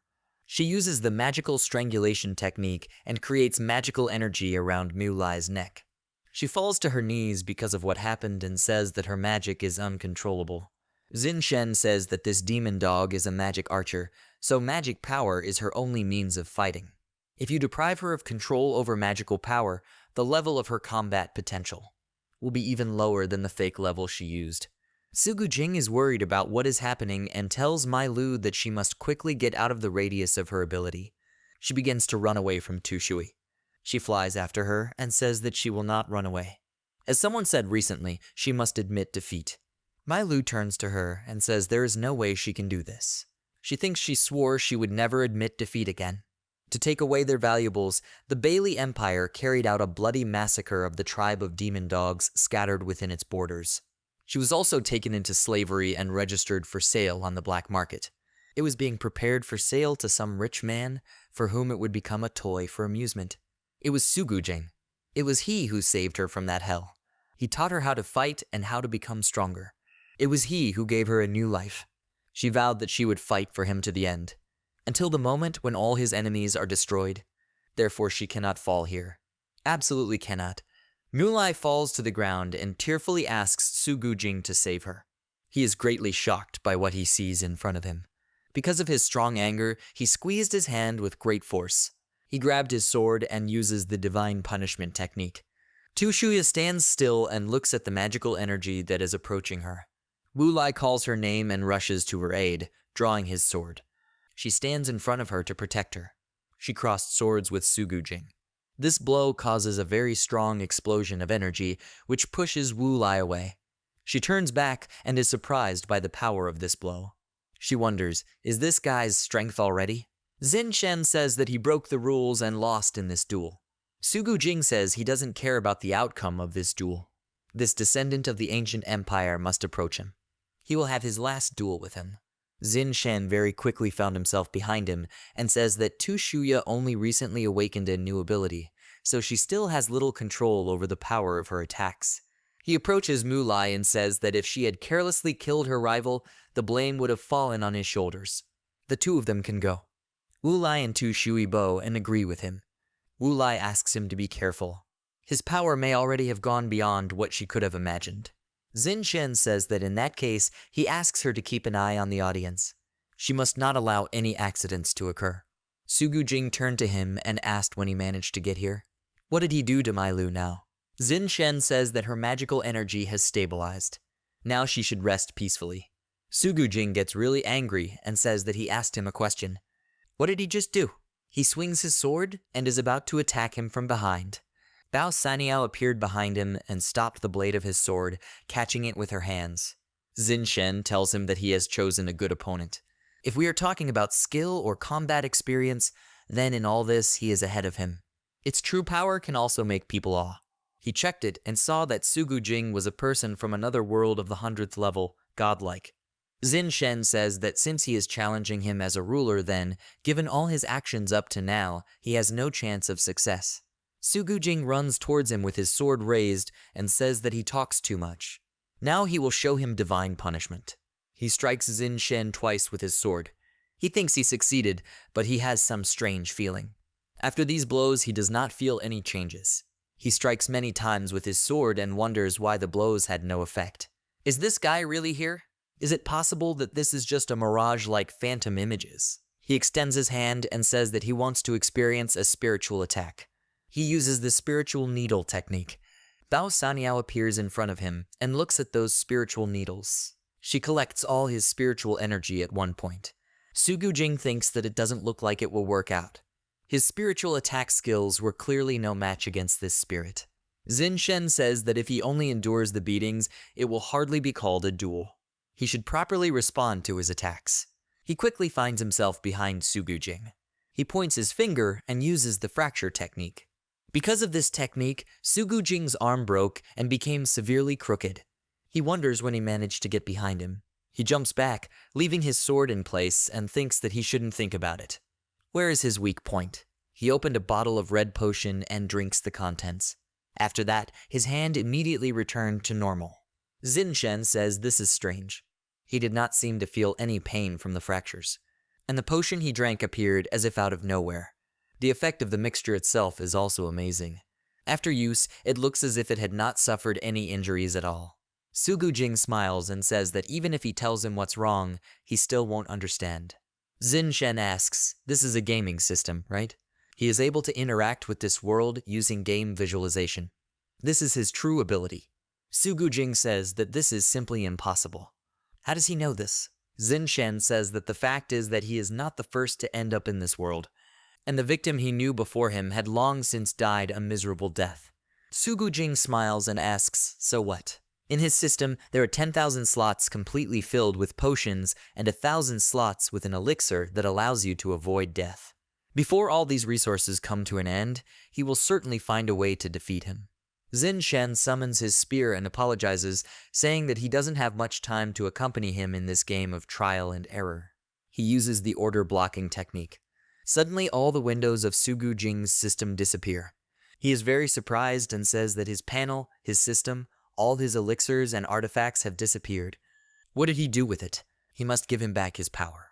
Xin Shen says that when one kind of order penetrates into another world, it is actually unable to resist the original order of the world into which it entered. He just carried out maintenance and fixed a small compatibility error in the world order. Sugu Jing asks if he thinks this is the end. Thinks that he is completely dependent on the system that he received by moving here. Believes that he has not acquired any power from this world. He uses the eternal heavenly realm technique. Xin Shen feels a strange pressure around him. Sugu Jing says that this is a skill that he realized after reaching the godlike level. He is able to isolate a specific area using streams of energy moving at the speed of light. He takes out his sword and says that within the affected area of this ability, a short segment of the future is activated. For this short period of time, everything in this space is under his control. He approaches him very quickly and says that he himself forced him to use a god-level skill. Now he will die. He is surprised when he saw something. There was a huge amount of Xin Shen standing in front of him. Sugu Jing stopped and looked around in surprise. He asks, what is this ability? He shouldn't be able to do anything. Xin Shen asks him, in his original world, has he ever heard of Schrödinger's cat? A device with poison, placed in a box with a cat, has a 50% chance of working when radium decays. If the radium decays, the action of the device will lead to the death of the cat, but if it does not decay, then the cat will still be alive.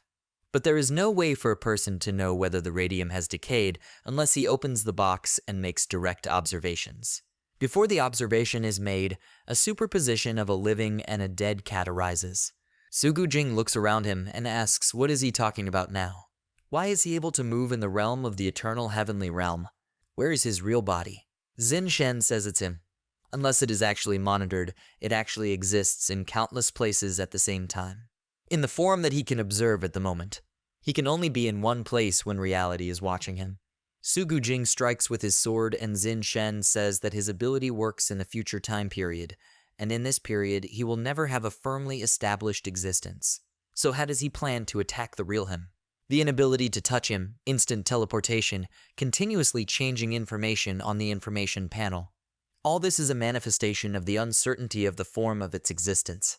Xin Shen says that if he persistently searched for the most precise formulation to characterize it, then perhaps he could call it a quantum being. As for him, it does not matter whether he is in the past or in the future. The traces of his existence and the form of his presence are visible much more clearly than him. Therefore, even in the future time period created by his ability, he can touch it just as easily.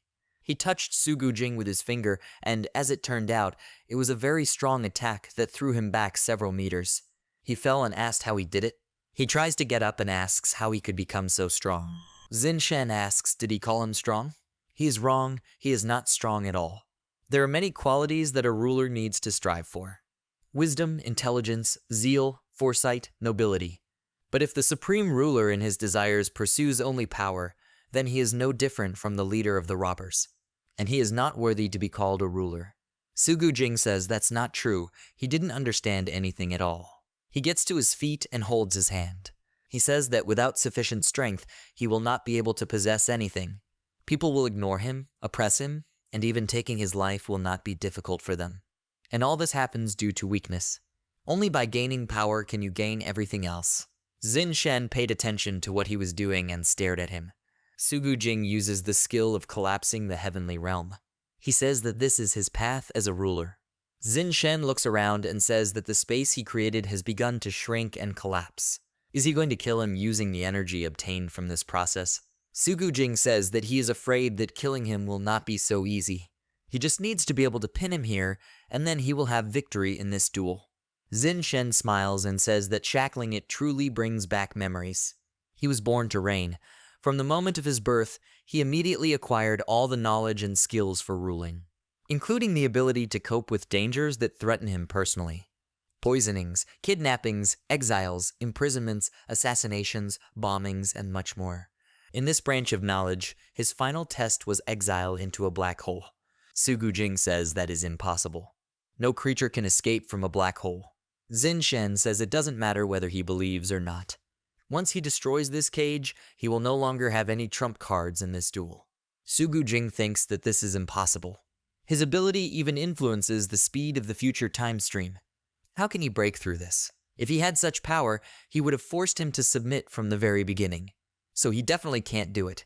It's simply impossible to do something like this. Xin Shen raised his hand and used the fast radio burst technique. A small beam of light appears on his finger. Sugu Jing is very surprised when he sees a bright light approaching him. Several rays of light fly out from the large dome in which they were located. A huge beam of light destroys the huge dome in which they were located. The pillar of light disappears and Sugu Jing is on her knees. Xin Shen approaches him and says that Uther is coming into his possession. He advises him to change his lifestyle. He is not fit to be a leader. He leaves and says that now it's time for him to clean up the consequences of his rash actions. Bao Wu asks what just happened. He blinked for a second, and this Sugu Jing was already on his knees. Du Senyi says that, to put it simply, victory belongs to the ancestral emperor. It's good that they weren't in his place. Bao Wu says that he saw with his own eyes how the ancestral emperor spanked her. She gets angry and asks, didn't he smear it on the ground? Wang Lai tells the city leader that something bad has happened. Kizai's spy terminal suddenly received orders informing him of the assault operation of the Bailey Empire. Intelligence discovered that Sugu Jing's limited divine skill had been used, so it was decided to carry out a surprise attack plan. They asked to immediately take action and provide assistance in the occupation of the main city of Uter.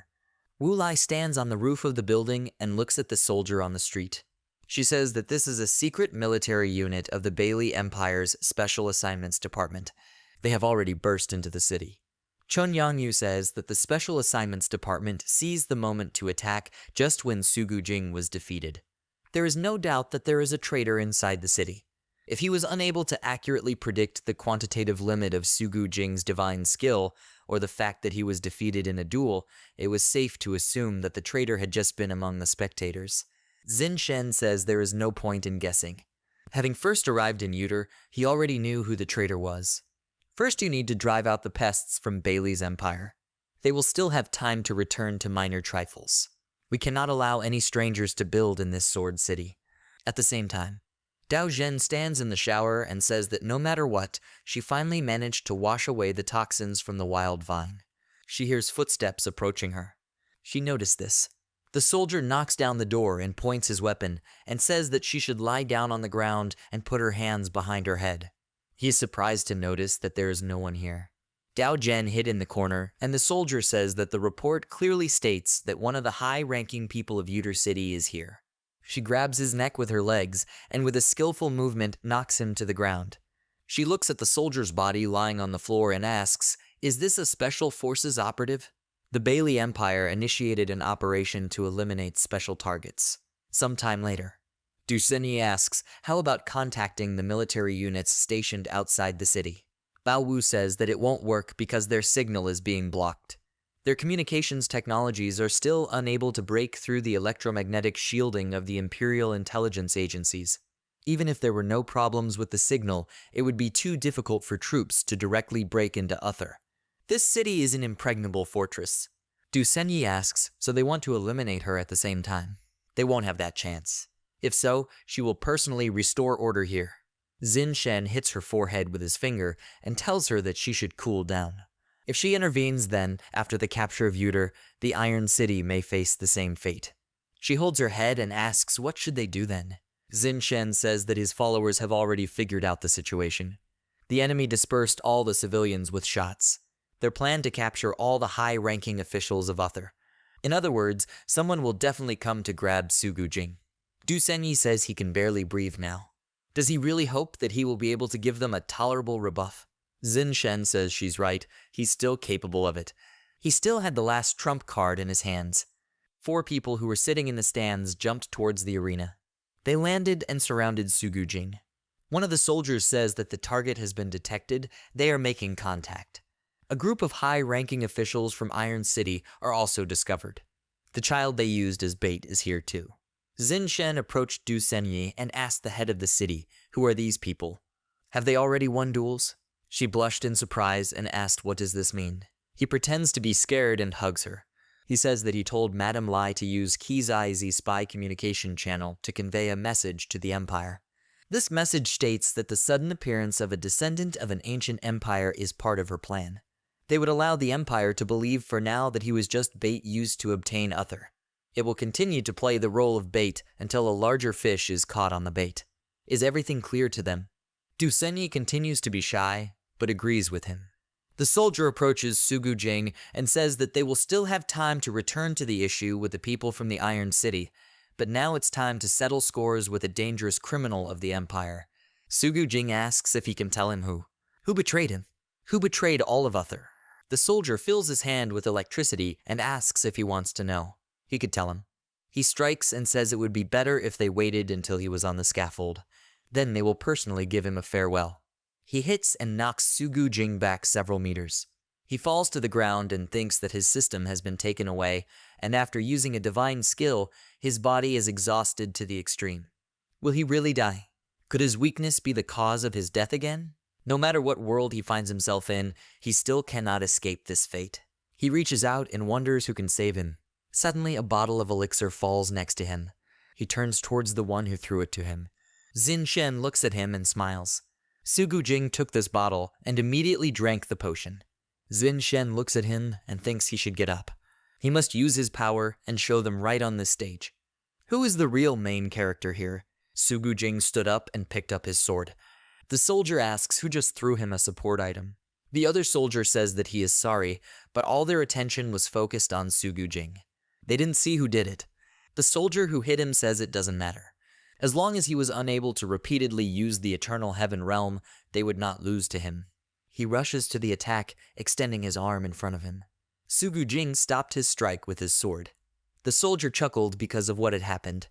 A blade emerged from his glove and stabbed into his opponent's body. Sugu Jing missed this attack and jumped back. He asks if they decided to use similar tricks to defeat him. Does he look that helpless? He clenched the sword in his hand even tighter. He took a fighting stance and used the Heavenly Realm skill. The soldier looks at him in surprise, but suddenly a stream of very strong energy falls on him from above. Another soldier is surprised by what happened and calls the commander. Sugu Jing fills his sword with energy and uses the skill for eternity. He strikes several times and knocks the weapon out of the soldier's hands. He says that he can only use the eternal heavenly realm once a day. These soldiers fell to the ground due to their injuries, and he says that after dividing this skill into the heavenly realm and eternity, he can use it an unlimited number of times. The soldier writhes in pain and says that this was not mentioned in the report. Sugu Jing grabs his clothes and lifts him up. He says that now he must answer him. Who betrayed him anyway? The soldier looks at him and starts laughing. He shows him the screen of the device and says that he better look here and take a closer look. Sugu Jing is shocked by this and asks, did they capture the entire population of the city? The soldier asks if these are the two he worries about most. I think their names are Mai Lu and Dao Zhen, right? If he is not courteous enough to him, his subordinates might get angry, and then who knows what might happen to them. As far as he knew, he couldn't even stand the sight of their clothes being damaged. Then what about if they do it in front of the whole city? He understood perfectly what he was talking about. And now he must let go of his hand and kneel down. Sugu Jing gets very angry and looks at him. He feels a lot of pressure and looks at himself. An unknown voice asks what he will do now. Isn't his path as a ruler all about gaining power? It's obvious that the opponent in front of him is much weaker than him, so why shouldn't he continue to show off his strength? Whom, ultimately, could his confidence in his own strength protect?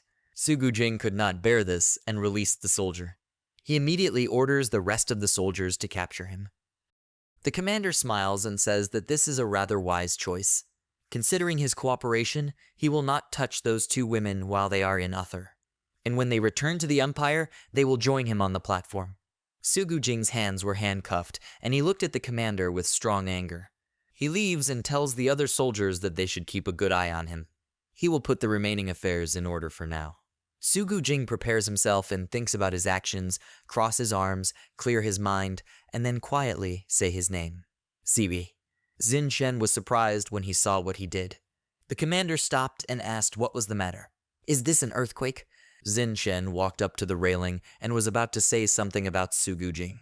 He puts his hand to the side and uses the sphere of control skill. His energy appears under his feet. He says they should stand next to him. Under no circumstances should they move. His energy also reached the girls who were in the city of Uter. Chun Yanyu noticed this and looked down. Unexpectedly, a very powerful energy fell from the sky onto the city. The soldiers standing in the arena stopped, and smoke came from their bodies. Suddenly, they all fell to the floor. The soldiers in the city also fell to the ground at the same time. Sugu Jing begins to laugh very loudly. He says that in fact, only with sufficient strength can one protect everyone. Bright purple energy begins to completely absorb his entire body, and he completely disappears. The remnants of this energy begin to rise up, and Sugu Jing completely disappeared. Du Xinyi asks if all the special agents of the Bailey Empire are dead. Xin Shen agrees and says that he used the power of Uther to kill all his enemies. One of the abilities of the huge sword under their feet is to destroy all targets that the sword was unable to identify. The power of this attack is above level 150. When Sugu Jing founded the Adventurer Guild system, he must have already discovered the power of this sword, as well as the ability of the sword to identify all residents. Therefore, this attack would kill indiscriminately everyone who is not a city resident and does not have level 150 defensive skills. However, he nevertheless made a miscalculation. He knew that Uter Sword City was Sugu Jing's last trump card, and inciting him to use this trump card was his goal. But he didn't know that he would bring into action precisely this force, the name of which was Taboo. Mai Lu is shocked by what happened and asks, is Sugu Jing missing? Chun Yanyu agrees and says that about 10 other residents, including Dao Zhen, have gone missing. Mai Lu says that it was to be expected that that move would not be able to kill all the enemies. They were undoubtedly captured and taken with them by agents of the Bailey Empire who miraculously managed to survive. Xin Shen says he will take appropriate action regarding the city's internal affairs. What does she plan to do next? Mai Lu thinks about his words and says that she is going to go to the Bailey Empire and then find and bring back Sugu Jing. When she finds him, she wants to go with him to some remote place. To a place where you can stop fighting the world around you. Xin Shen says that he will respect her decision. He believes that she can find him, and with him she will start a new life. Mai Lu leaves and says that since he won Uther, the responsibility for its proper management now falls on his shoulders. She doesn't want to regret today's defeat. She turns around and says that they will meet again. After these words, she turned around and continued to leave. Wu Lai watches her leave and is silent for a while. She asks why he decided to keep the truth about Sugu Jing's death from her. Xin Shen looks up and asks, he died. He wished it were all that simple. Suddenly, he felt very tired. Is there anything sweet? In theory, he should not experience either fatigue or hunger, however, after using fast radio waves, he suddenly had a deceptive feeling that he had used up his physical strength. Under the influence of the mystery of 1,000 lives, this body begins to resemble more and more human. Chun Yanyu takes out the basket and says he did a good job. This is the honey she bought earlier. Ba Lily crawls out of the ground and calls the little great lord of the gods. She says that she recently returned home and brought a fresh batch of syrup. Chun Yong-yu stands in front of him and says that she is now responsible for the master's daily needs. In the content of his menu, the main word is her. Xin Shen asks why he doesn't remember that he appointed her to such a position. Bao Wu coughed and asked, "Why did she freeze? She should join too." Du Senyi says she understands. With her support, today all confectionery shops in the city of Uter operate in all-inclusive mode. Today everyone will eat what they want and in the place of their choice. Sometime later, they came to the restaurant and they were brought a lot of sweets. Xin Shen is surprised and asks, "So this is the feeling of happiness characteristic of people from the fulfillment of their desires?" Chun Yanyu asks, why did everyone suddenly have such ideas? Their ability to find an opportunity time after time is truly amazing. Xin Shen says it's not time to rejoice yet. He takes out a scroll and says that even though he managed to take Uter into submission for the sake of the Wild Vine tribe, the Bailey Empire has long considered the throne of this city to be something that can be taken without much effort and at any time. Their situation has not improved at all. The next problem they will have to face is the superpower in the north of their world and their allies. This is provided that no unforeseen situations arise. Sometime later, Su Gujing opens his eyes and looks around and asks, what kind of place is this? He walks along the path and finds a staircase with candles on the sides. He gets up and asks, is this a cemetery? The forbidden name, which he accidentally learned about, activated Uther's ability and also transported him here. Is it possible that this is the location of the one whose name is not mentioned? Rising, he notices two statues sitting near a tombstone with the inscription 99. Su Gujing looks at the guy's statue. He takes out his sword and says that's how this guy is. He stopped, realizing something, and said that it was just a statue. He was very scared because of this. At first glance at this appearance, he thought that this was the same descendant of the ancient empire. The statue of a girl nearby begins to talk and asks, did he use his owner's weapon without permission, and now he is raising a weapon against him? Exile to the edge. Su Gujing begins to disappear. The girl says that if he can return from there alive, then leniency will be shown for his misdeeds and he will be forgiven. The stone covering disappears and the girl says that after all, she is not some kind of demon. But that probably won't do. He not only found out the forbidden name, but also disturbed the owner. This cannot be forgiven. In the end, just the thought of letting him get away with it fills her with rage. He just mentioned a descendant of an ancient empire, right? A curious forbidden name. She had never heard of such a thing, but whoever he was, she needed to go into the human world, find him, properly call him to order, and then ask for clarification. The inscription CV begins to glow on her shackles, and she says that this is for the sake of her love for her master. The southern part of the Bailey Empire is the largest possession, bordering Uther. Duchy of Demoquessy. Duke of the Empire Bailey Demoquessy says welcome and welcome back, the unsung hero of the Empire. Key Roman 11 stands in front of him. She says that she is honored to see the Duke. Demoquessy says the work she has done in Iron City and the results are clear to both the Empire and the Special Assignments Department. But could she explain to him a little about what happened in Uther? Key Roman 11 says she believes they lost because the intelligence work regarding Su Gujing was not thorough enough. Demoquessy asks, in other words, she believes that the failure lies not in the interference of the Iron City, for which she is responsible, but in the actions of the Uter City Intelligence Service, for which the head of the Special Assignments Department, Dao Zhen, is responsible. She is very worried and asks her father what is he talking about.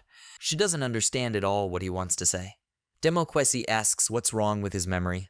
In order to deceive Su Gujing's information panel, he had to use a brain cutter, the use of which was known only to him. If he remembers correctly, it was in his left ear. He doesn't finish speaking and pulls out some kind of device from Dao Zhen's ear. Her eyes changed, and he asks the Duke how long ago she arrived in the Empire. Her expression has changed greatly, and she says that he just now took out the rejector. His tastes are indeed quite specific. She is the head of special assignments of the Bailey Empire. Demoquessy laughs and says that, in fact, their head of the special department was much nicer while she played the role of his daughter. Key Roman 11 thinks that this means how. Dao Zhen was never the daughter of a duke. Even she, a middle echelon scout, did not know about this. This girl is the head of Imperial Intelligence. Being the person who kept the entire country under surveillance, only about a dozen people have more influence than her. Dao Zhen says that even though the department lost a group of agents, the elimination of Sugu Jing, their strategic goal, was achieved. Key Roman 11 does not deserve the Duke's reproaches. She's more interested in what he's going to do about Uther. Demoquesi says that since Sugu Jing has left the scene, Uther is now not even worth mentioning. Moreover, the Empire recently acquired the support of a new ally. Dao Zhen asks, did he say a new ally? Demoquesi says that these scales of the progenitor dragon are proof that the dragon tribe and the Empire are united in an alliance. The progenitor dragon is the leader of the dragon tribe. It is said that the power of the current progenitor dragon has already reached divine limits. Once the dragon tribe enters the scene, what can the little dwarf ruling the Iron City do against the Empire? Dao Zhen is surprised to hear about the dragon tribe. She says it's good. Before the Imperial forces begin their assault on Uther, she will once again lend him a helping hand, sometime later. Wang Lai says that based on the results of today's inspection, Uther's daily life has completely returned to normal. Xin Shen says that he didn't think that she had such talents in handling administrative affairs. It seems that once he has given her power over Uther, he won't have to worry about anything else. Wang Lai blushes and says that he is flattering her. Speaking of which, she really doesn't need to pretend to be Key Roman 11 anymore. Won't his enemies suspect anything? Xin Shen says that the real Key Roman 11 has already returned to where she belongs and continues to play her role. He is absolutely sure of this. If she thinks about touching him on the head, then she should try to resist. Chun Yanyu runs towards them and loudly says that they must give way to her. She has urgent news that needs to be reported to the Lord. Xin Shen wonders if he is imagining this or does this scene look familiar. If he made the same mistake a second time, he would disgrace the name of the Lord of the Empire. He dodges and Chun Yangyu runs past. He breathes heavily and thinks that he barely made it. She shows the screen and says something bad happened. He should look at it soon. Xin Shen took the device in his hands, and an unknown voice says that the Demon King has returned after 1,000 years. Uther had already fallen under his onslaught. Iron City voluntarily became his hound and helps in his atrocities. The devil in human form committed genocide in Uther. The death toll has already exceeded 100. Is it possible that the world is facing the threat of total war and the advent of an era of despotism? Chun Yanyu gets very angry and says that this does not fit into any framework. The Lord is not like that at all and has never done anything like that. She looks at Xin Shen and asks why is he smiling. He returns the device to her and says that he understands everything. She is grateful to her for the reminder. He says with a very serious look that she should gather everyone. He has important information.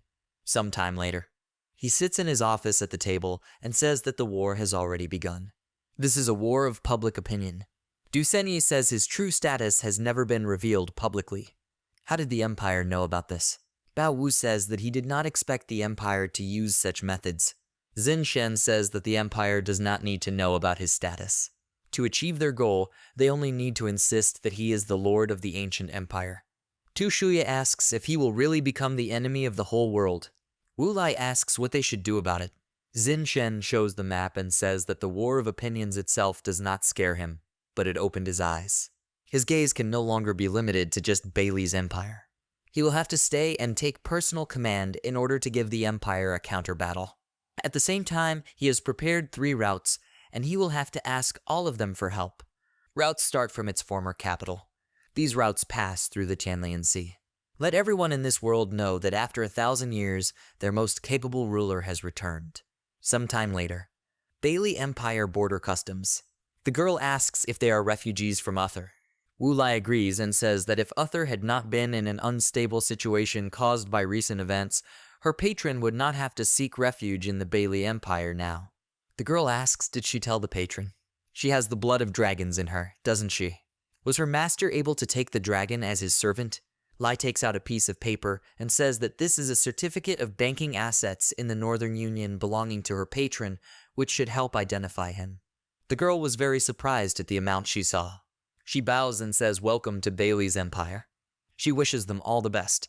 The car window opens and a girl with white hair says that time is rushing. It's time for them to go. Wu Lai bows and says she will do as she wishes.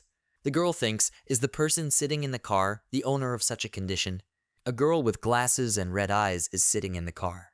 The girl covered herself with papers and thinks that this girl is very beautiful. If all refugees arriving in the Empire were like this, the job of a customs officer would become much easier. Sometime later, Wulai sits in the car and asks if they got through Imperial customs too easily.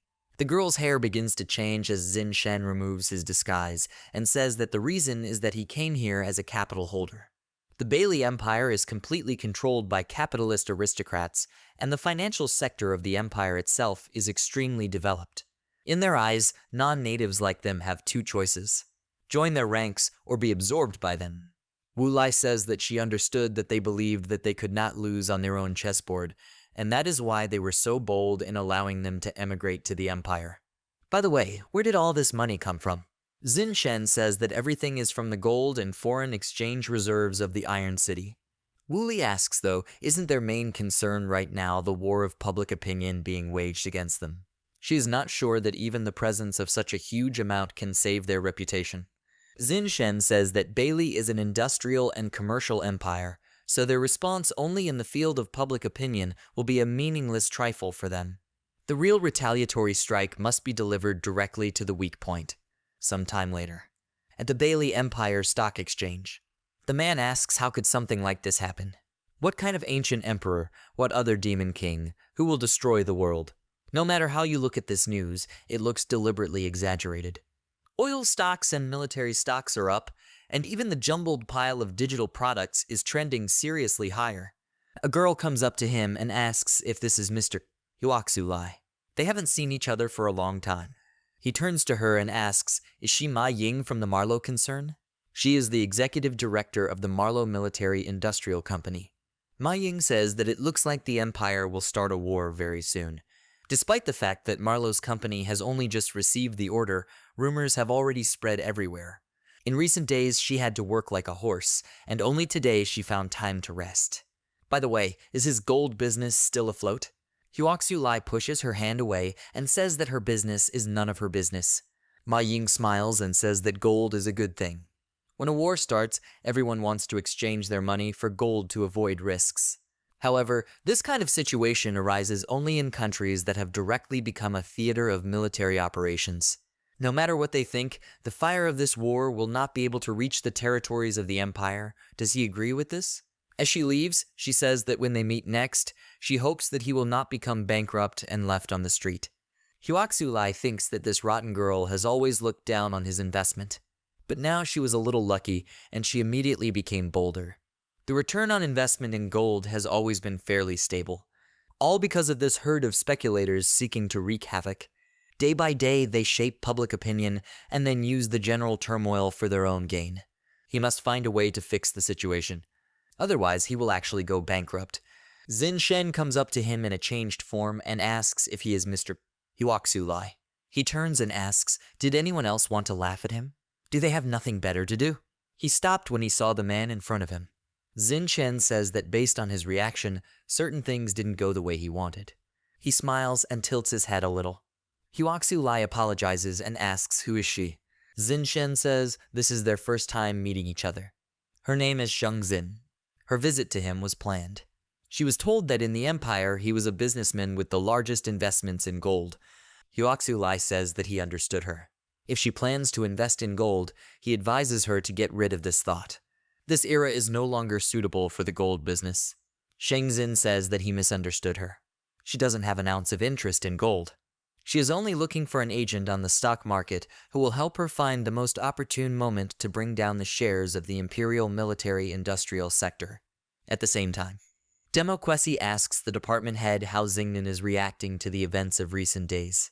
Dao Zhen asks, how can they react? In words, they condemn the despotism of the empire, but in reality, they do nothing.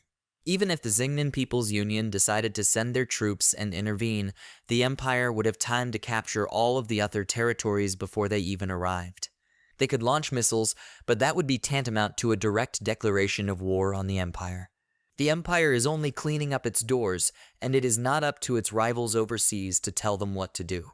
Demo Kwesi asks then what is happening in Uther now. Dao Zhen says that the Iron City troops are currently moving from court to court, carrying out general mobilization. It feels like they are preparing for an all-out war. Demoquesi asks what era are they living in if they are preparing for total war. Having on its side a complete advantage in area attacks, a total war will turn into an all-out barrage of cannon fodder. Dao Zhen says that no suspicious activity has been detected at sea either. At the moment, their entire military fleet is located at the naval base. Demoquesi says how slow they are to respond. What does the top Uter do anyway? Sitting waiting to die. As soon as the troops were fully organized, he would, without further ado, obtain the southern part of the peninsula for the empire. Some time later, the ball flies, and when it falls to the ground, this ball falls directly into the pocket. Huoxu Lai claps and says this is incredible. He still can't believe that this is her first time playing golf. Shang Xin laughs and says that he is flattering her. It's probably just beginner's luck. Huoxu Lai says that he would like to introduce her to the female half of the imperial aristocracy so that they would finally understand that the highest beauty of a girl lies in modesty. Ma Ying comes to them and greets him. She asks if he is still looking for beautiful girls. This has nothing to do with his gold, does it? Huoxu Lai asks why. No matter what he does, she always interferes. Ma Ying says the golf course is wholly owned by Marlowe's company, and she is one of the company's shareholders. What's wrong with paying attention to the mistakes of one of their club members in good faith? After all, if he goes bankrupt, then they will lose an important client in his person. Huoxu Lai got very angry and goes to her and says that she has gone too far. He did not have time to approach her because the guards grabbed him. Ma Ying tells the guards that they must move this fight-loving guy away from her. The guards take her away. Huoxu Lai gets very angry and calls her names. She wonders, did he decide to fight her? He no longer has the capital for it. She tells Shang Xin that she sincerely apologizes to her. She had to see such an unsightly scene. Shang Xin says that on the contrary, she needs to thank her. This Huoxu Lai openly became attached to her and insisted on showing her his golf technique. So she helped him out of his predicament. Ma Ying says that she did not think that she had done a good deed. She says her name and says the company she works for. Shang Xin states her name and says that she just recently arrived from Uther with her family in search of shelter. Her family also has a small business, but it's nothing compared to what the club members who play golf here do. As gratitude for her help, she asks to accept this gift from her. Ma Ying took the golf ball and asks, what does this mean? Shang Xin says that this is not a golf ball at all, but the latest protective amulet designed and produced in Iron City. By luck, she managed to get hold of several copies. She should allow her to demonstrate the basic abilities of this amulet to her. She takes out a gun and points the weapon at her. Ma Ying gets scared because of this and asks what she is doing. She must lower her weapon. She tries to go back and starts to fall. Shang Xin fires a shot from her pistol, but the bullet stops a few centimeters from her head. The guard runs towards them and asks if she is okay. Ma Ying asks, what is this thing? Shang Xin says that inside this ball, by default, digital data is installed for most of the weapons and equipment that exist in this world. By recognizing a weapon within a certain range, it is able to eventually disintegrate it into pieces.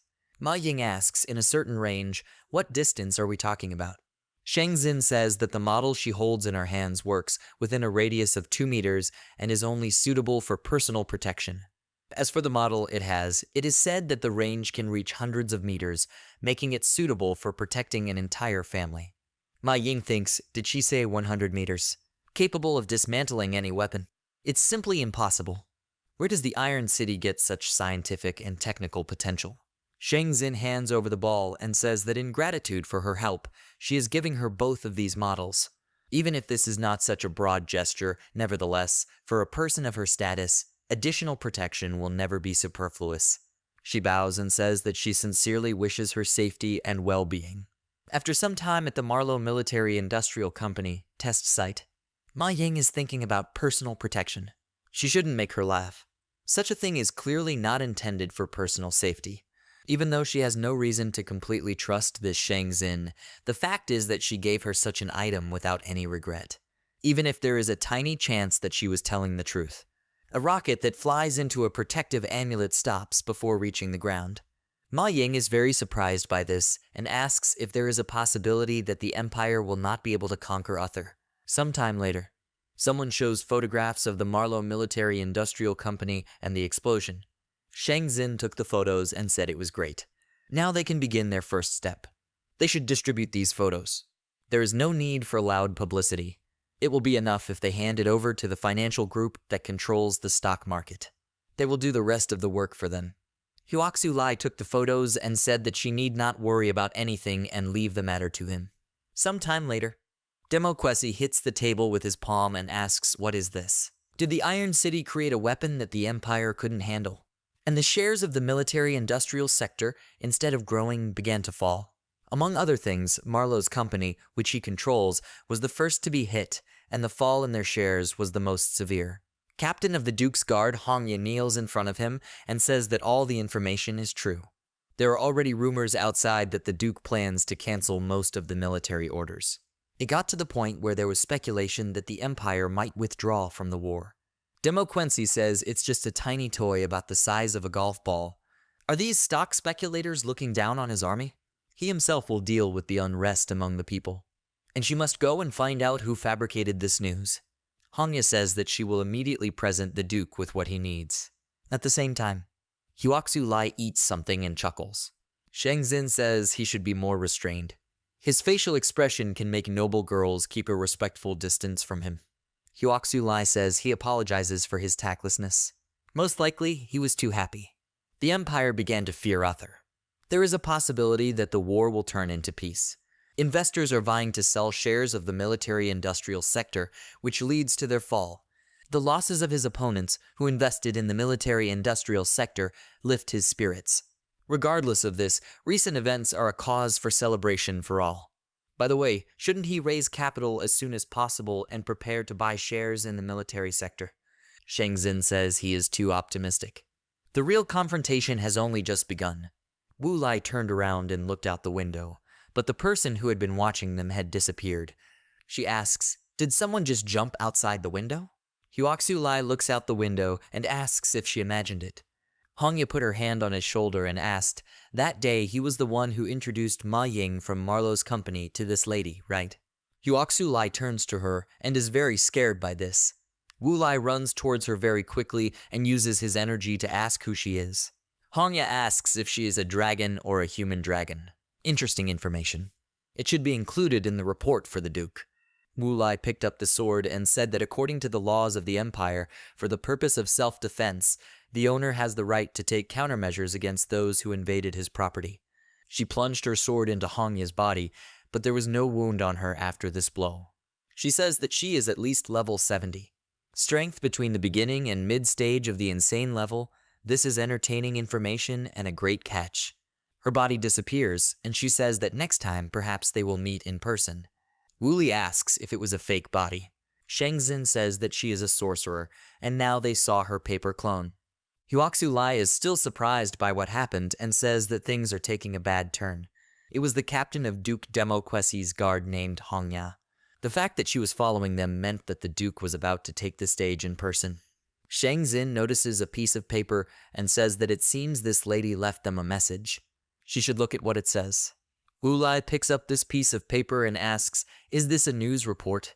Sometime later, Demokwesi sits in front of reporters and says he welcomes everyone to his humble domain.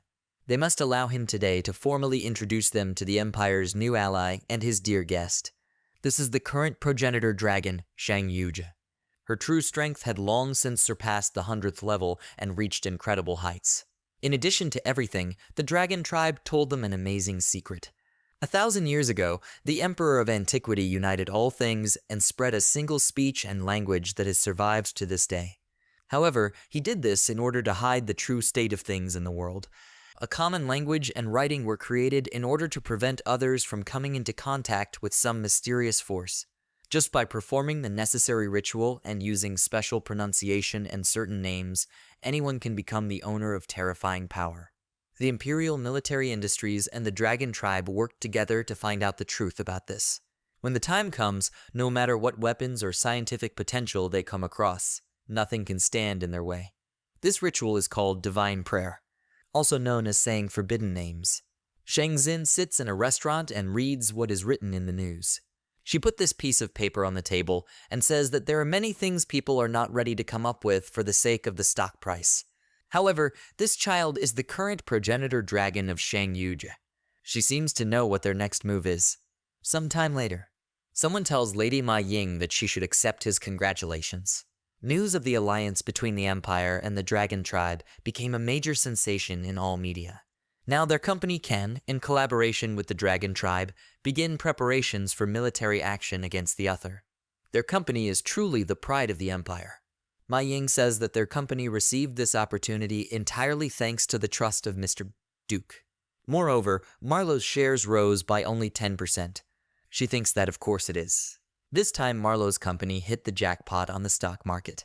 Because everyone invested their money in buying stocks, the price of gold, which that idiot had invested in short, fell sharply. Being the main player in the Empire, investing in gold, he is probably now crying in his arms with his bullion. She turns around when she hears someone ask, "Is it a dragon? Or is it a human-dragon hybrid?" Both of these ladies are really very beautiful. What are they? Ma Ying thinks that this is the girl who was with Huaxu Lai that time. It was precisely because of her that the prices of their shares almost slid to the bottom. Dao Zhen approaches Sheng Xin and tells her dear guests that she welcomes them to the Duke's mansion for this evening banquet. She gives her name and says that she is the eldest daughter of the Duke. Hopes that they will forgive her for greeting them earlier. Wu Li is surprised when she saw her and is about to ask her something. Dao Zhen says that she remembered her. How did she end up here? Sheng Xin says that it looks like the two of them share some kind of history. Maybe they should sit down first. Dao Zhen says she is right.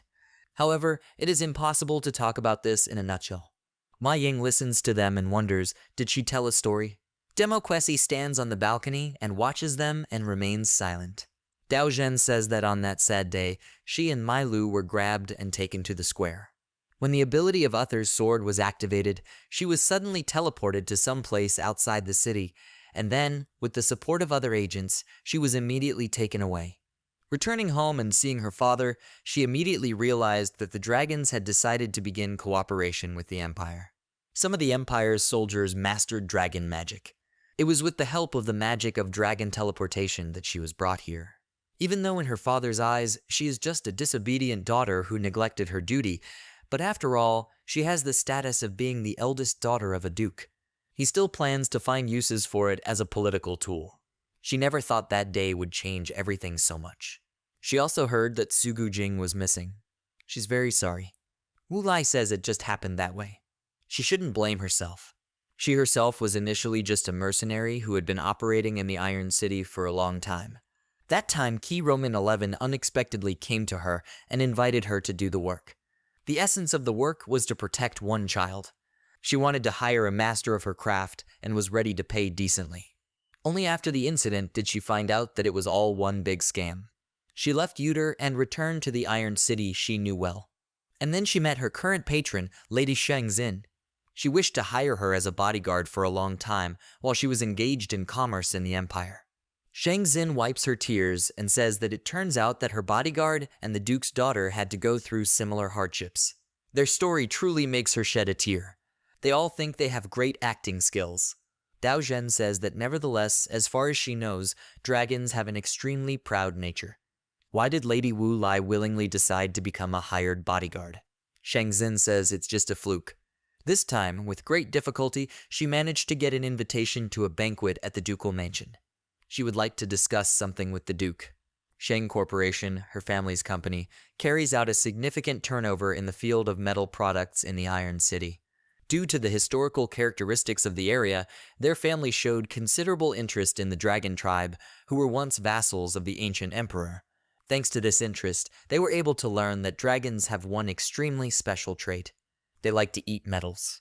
Demo Kwesi is surprised to hear this information. Sheng Xin asks Wu Lai to come over while stirring something in a glass. She takes a spoon with liquid and says that she must open her mouth. Wu Lai walks up to her and eats the metal spoon. After that, her face turned red because she liked it. She wipes her face after this, and Sheng Xin says that dragons can easily do without eating metals, but their taste can give them joy and also strengthen their strength. This is Lady Wu Lai's favorite metal. It is a semi-liquid alloy with silver as the main component. In Iron City, only the Sheng Corporation is capable of creating such an alloy. For this reason, hiring Lady Wu Lai was not particularly difficult. Each dragon's metal preferences vary. It doesn't matter whether they love alloys or pure metals. In any case, special technologies for melting or purifying metals will be required to prepare delicacies. And if they meet dragons who are picky about their food, it will be very difficult to gain their favor. Lee wonders if her picky eating habits really bother him. Shang Xin says that when she noticed the news of the alliance between the dragons and the Empire, and then saw the photo, she immediately recognized the progenitor dragon in it. Previous generations of her family have long studied the progenitor dragon that rules today. She made an alliance with the Empire mainly in exchange for the metal she likes so much, right?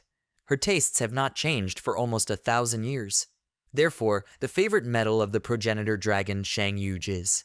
All the people standing next to them listen very carefully to their dialogue.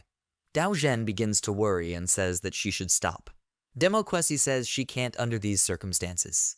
Shang Xin doesn't listen to them and says that it is 100% refined gold.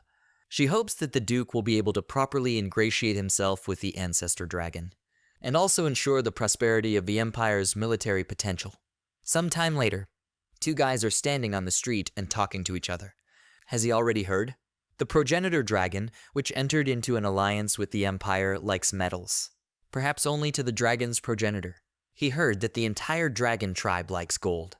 The Empire is said to rely on dragons to capture Uther, so the dragon tribe is extremely important to the Empire. It turns out that the Empire is forced to get along with them. They need to temporarily stop buying stocks and start buying gold immediately.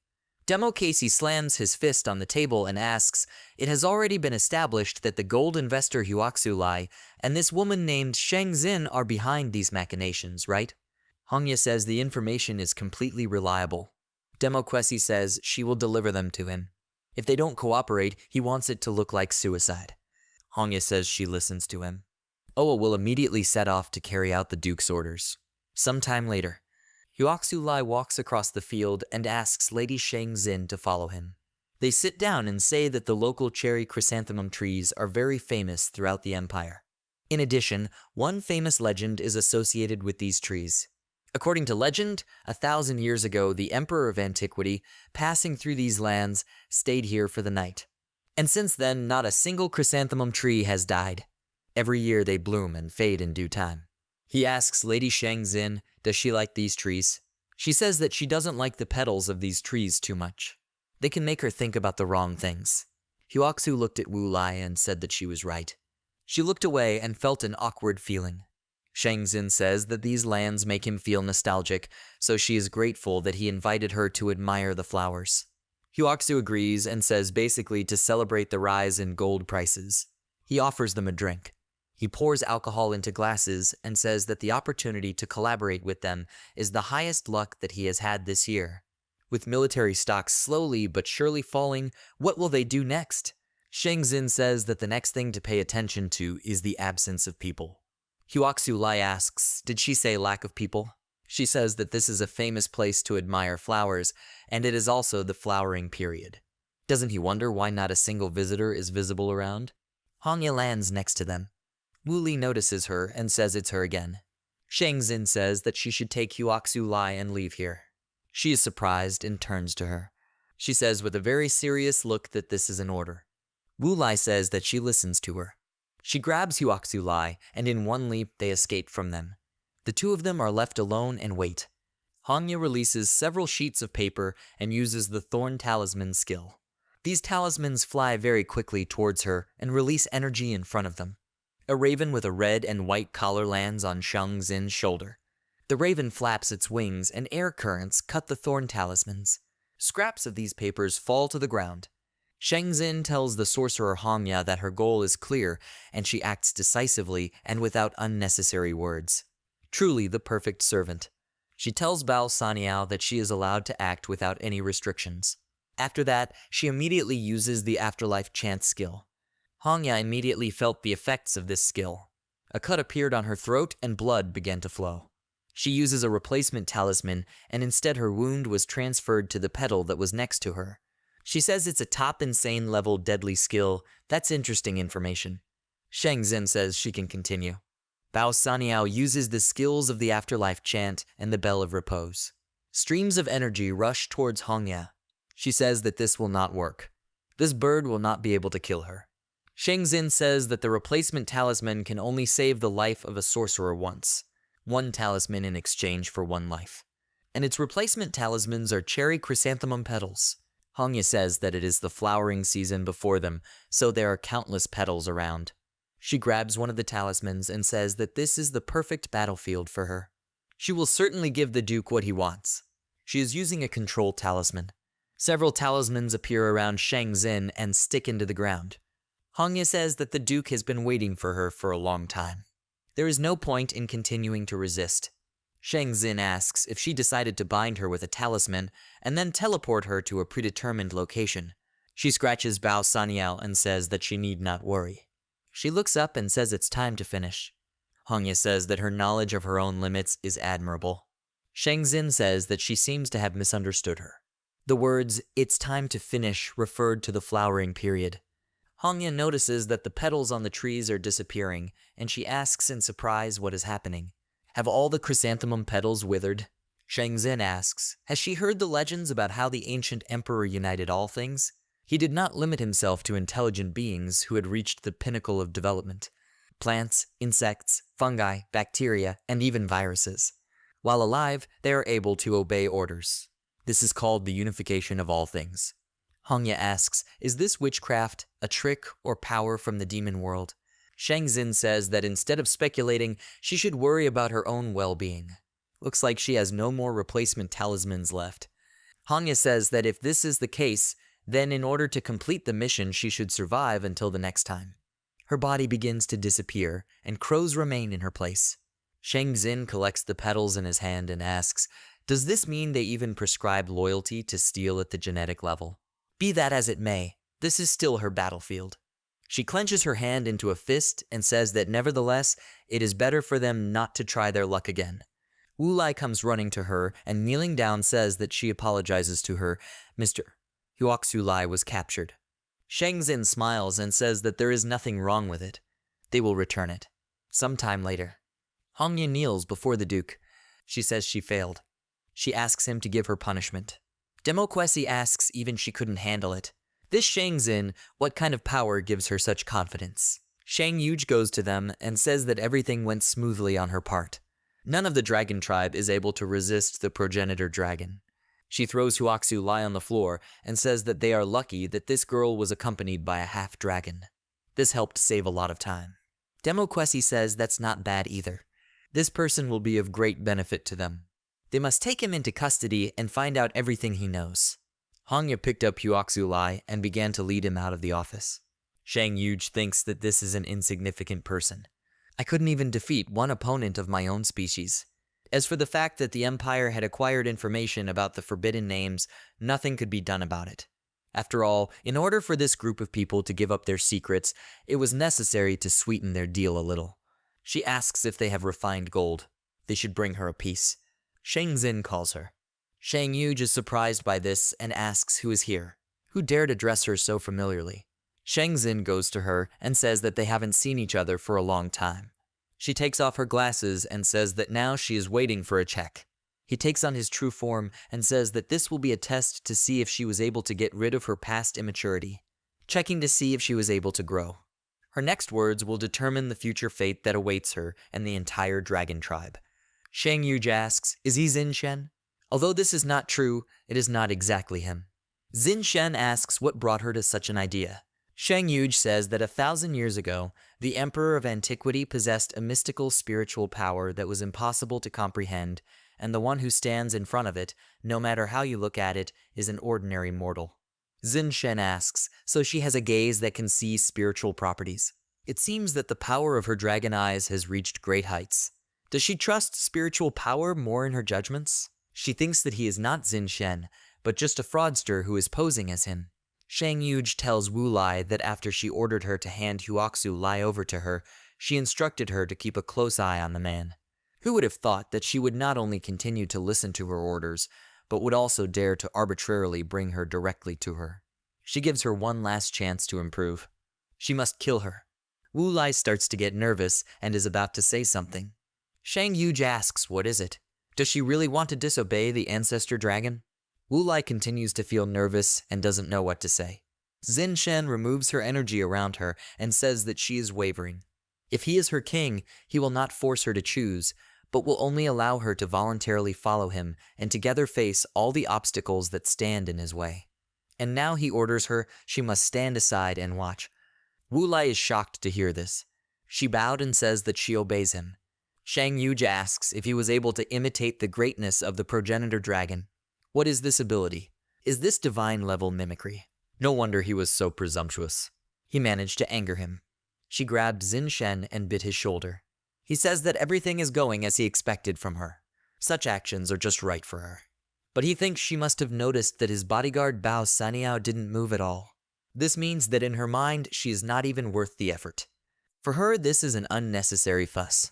Shan Yuj lets him go and thinks that based on the assessment of the strength of this world, her melee abilities are at least above level 120th. Is it possible that this person's weakness is spiritual strength? She uses the Great Dream Realm skill. Zin Shen says that the Great Dream Realm is a secret skill of spiritual isolation belonging to the dragon tribe.